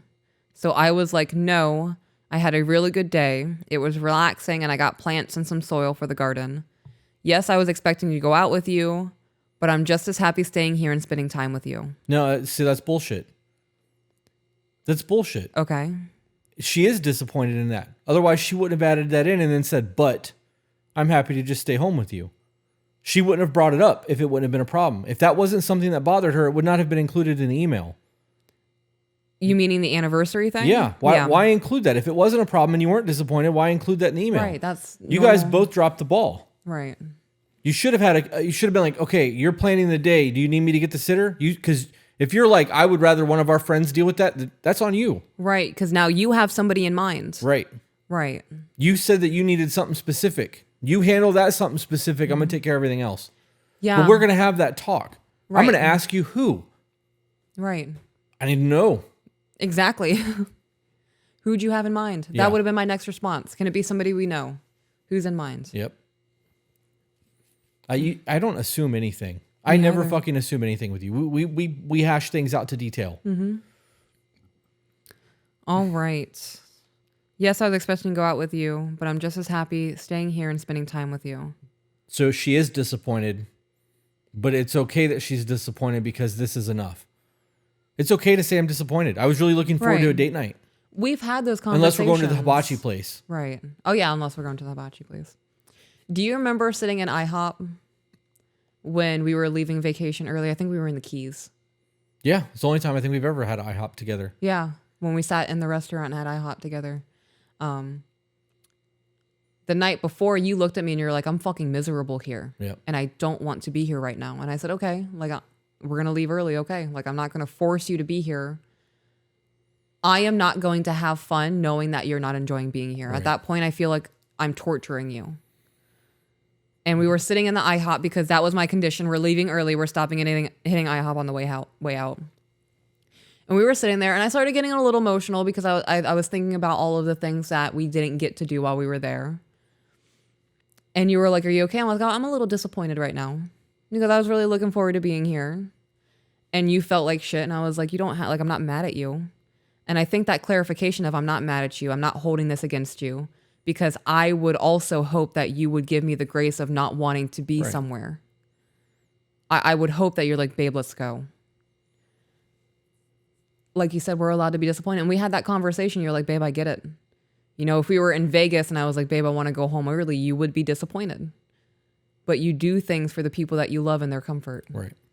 We still had a dope ass day too. We did. We went to the Everglades. We did. We hit the loop on the way home, and you held in a shit for like 4 hours for me. Oh, so bad. But we still had a good day. Yeah. But I knew you were disappointed. I knew you wanted to be there, and I knew it bothered you. But I didn't think that it was a fuck you to me. I thought it was that the vacation was cut short. Yeah. And I'm guilty of that. I do that a lot. When I'm done with something, I'm done with something. Yeah. It's a character flaw, and it's something that I, for the most part, am trying to work on. But there's things that I just don't want to do. Right. Right. So like the idea of walking around somewhere in the Florida heat at noon doesn't do it for you. No, I'm good on that. Yeah. I'm not going to get a sunburn. I don't want to have stanky fucking swamp ass. Like I don't want to do that. So we work around each other's hates of life, and I hate the heat. So we do things morning and evening, so I don't have to fucking deal with the sun. But I've also had skin cancer twice. Right. You know what I mean? Like, anyways, is that the end of the email? No. We're getting there though. Last few paragraphs. And I guess he thought I was mad. And I was starting to, because he started to turn it back on me. He said, I didn't want to plan a sitter because I didn't want to piss you off if I had someone you didn't like or who knows. You are very particular with our son. So I'm going to pause there. How did he say it? Because that's an explanation as to why I didn't do what I did. That's not turning it back on you. That's not blaming you. That's not, this is your fault. Right. It is an explanation as to why I dropped the ball. I thought that you were going to do it because, as the emailer has shown multiple times throughout this email, she is very particular when it comes to their child. Right. And she very much has a preference on how things are done.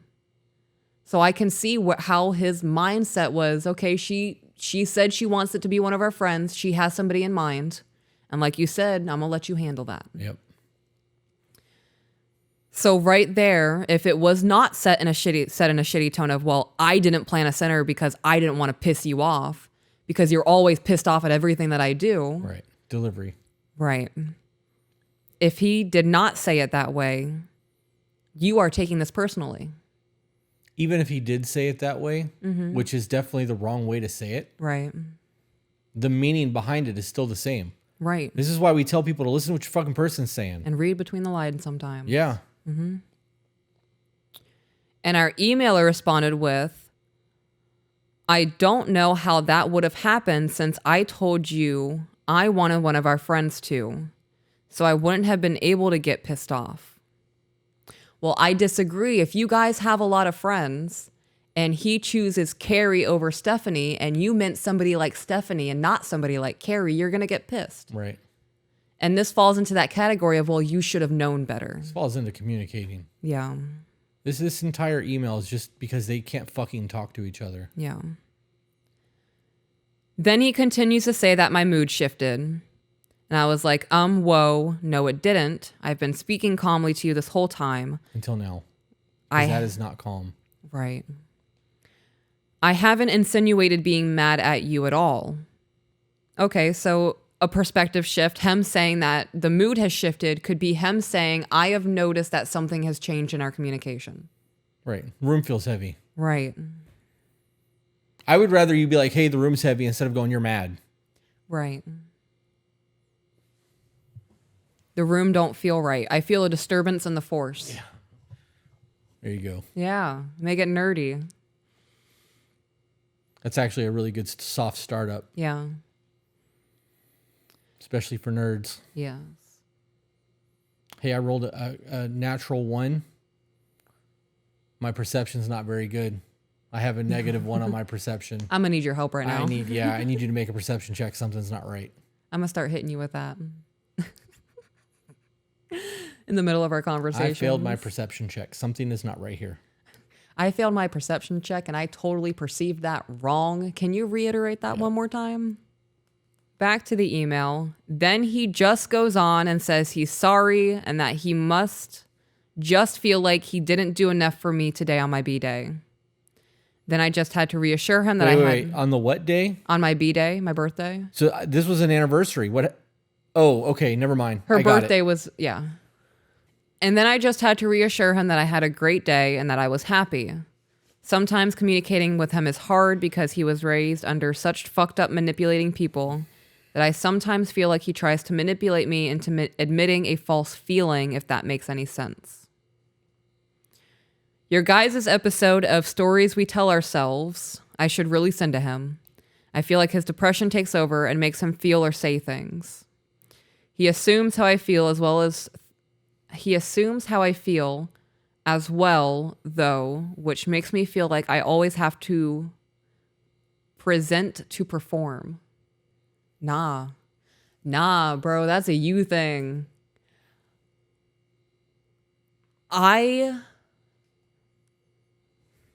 One of the things I am still very much working on, which I know is a very big trigger for me, is people telling me how I feel. That is one of the things that I will always shut down, and I will always shut it down hard. I try to be super polite about it now. You can choke on me, though. I am not going to perform monkey. Oh, you think I'm mad? I'm just going to be mad. You think I'm sad? I'm going to be sad. Bro, fuck that. That falls into that victim mindset for me. No, that's not how I feel. I'm about to tell you how I feel. And if you still think I'm feeling something else, we're going to try this again because, homie, you're not fucking getting it. I'm getting a little heated. I'm sweating inside of my fur coat. I feel like I have a hold of my emotions and communicate very well with him. So when things like this happen, I don't know what to do besides talk in a calm manner to diffuse the situation. I'm very aware of how I communicate. I think twice on how to say things so they don't sound defensive, but he still ends up getting defensive. Yeah, the problem is you are not communicating. You're delivering your statements, not fucking listening. Right. Communication is a two-way conversation. Mm-hmm. If you're talking to a wall, you're not communicating. You're talking to a fucking wall. Right. Being honest is not an excuse to talk shitty. No, it's not. That's it. That's the end of the email. She's not a good communicator. No. He is not a good communicator. No. They're laying out their problems to each other and talking at each other, but neither one of them are actually hearing what's being said. Because they're more focused on defending themselves or their point. Right. Because they're not getting along. If you're in love and everything is good and your relationship is right, you don't feel the need to defend yourself with your person. This is learned behavior. Right. For a while in our relationship, my default was to defend because I've been so misunderstood my whole life. So it's easier to jump to defense versus trying to explain because the attacker is just going to attack. I now get confused when you don't understand what I'm saying. I don't feel the need to defend myself. You don't understand what I'm saying? Okay, let me rephrase it. If you respond in a way that is not what I expect, if you respond in a defensive way, then I'm really caught off guard. Right. And I'm like, wow, the way that I said that was 100% not the way that I meant it. Or I caught him at a really bad time and this is not when we should be having this conversation. Because you don't just react defensive. Mm-mm. It's not who I am. I will defend. Mm-hmm. If I feel like I'm being attacked, I'm going to defend. That doesn't mean that you are attacking me. Sometimes it means that I've perceived the situation as a threat. Mm-hmm. It happens, but right. That's not my go-to, right? So it's important to differentiate between that because if my go-to is always to get defensive or to talk shit to you, right, that's a me problem, right? That I need to work on. Right? If you've said something and I'm not the type to get defensive and I do get defensive, maybe it's your delivery. Right. Maybe it's me. We don't know. Yeah. But both of us got work to do. Mm-hmm. We need to do the work. The last thing I'm going to say, and then we can move on or end this however we want to do that. If a dog's interaction with women is only physical abuse, right? Say a dog meets 10 women and every single woman beats the shit out of that dog. The 11th woman who comes along and sees this dog in pain and needing help, that dog doesn't know what that person's about to do. Right. because every single person who's come before who looks that way and sounds that way has hurt me. So even with the intent of trying to help, that dog is going to try to defend herself. Learned behavior. Yep. And to unlearn a survival mechanism takes a very long time. Right. Well, they've got to be removed from that environment to be taught that not everybody's that way. It's no different than human behavior in relationships. And the trust has to be gained. Yep. Yep. I am absolutely done with this. Yeah, it's 4:00. I wanted to be cleaning an hour ago. Yeah. Well, with that being said, guys, remember, life is a choice. So choose to be better. We'll see you on the next one. Bye, guys.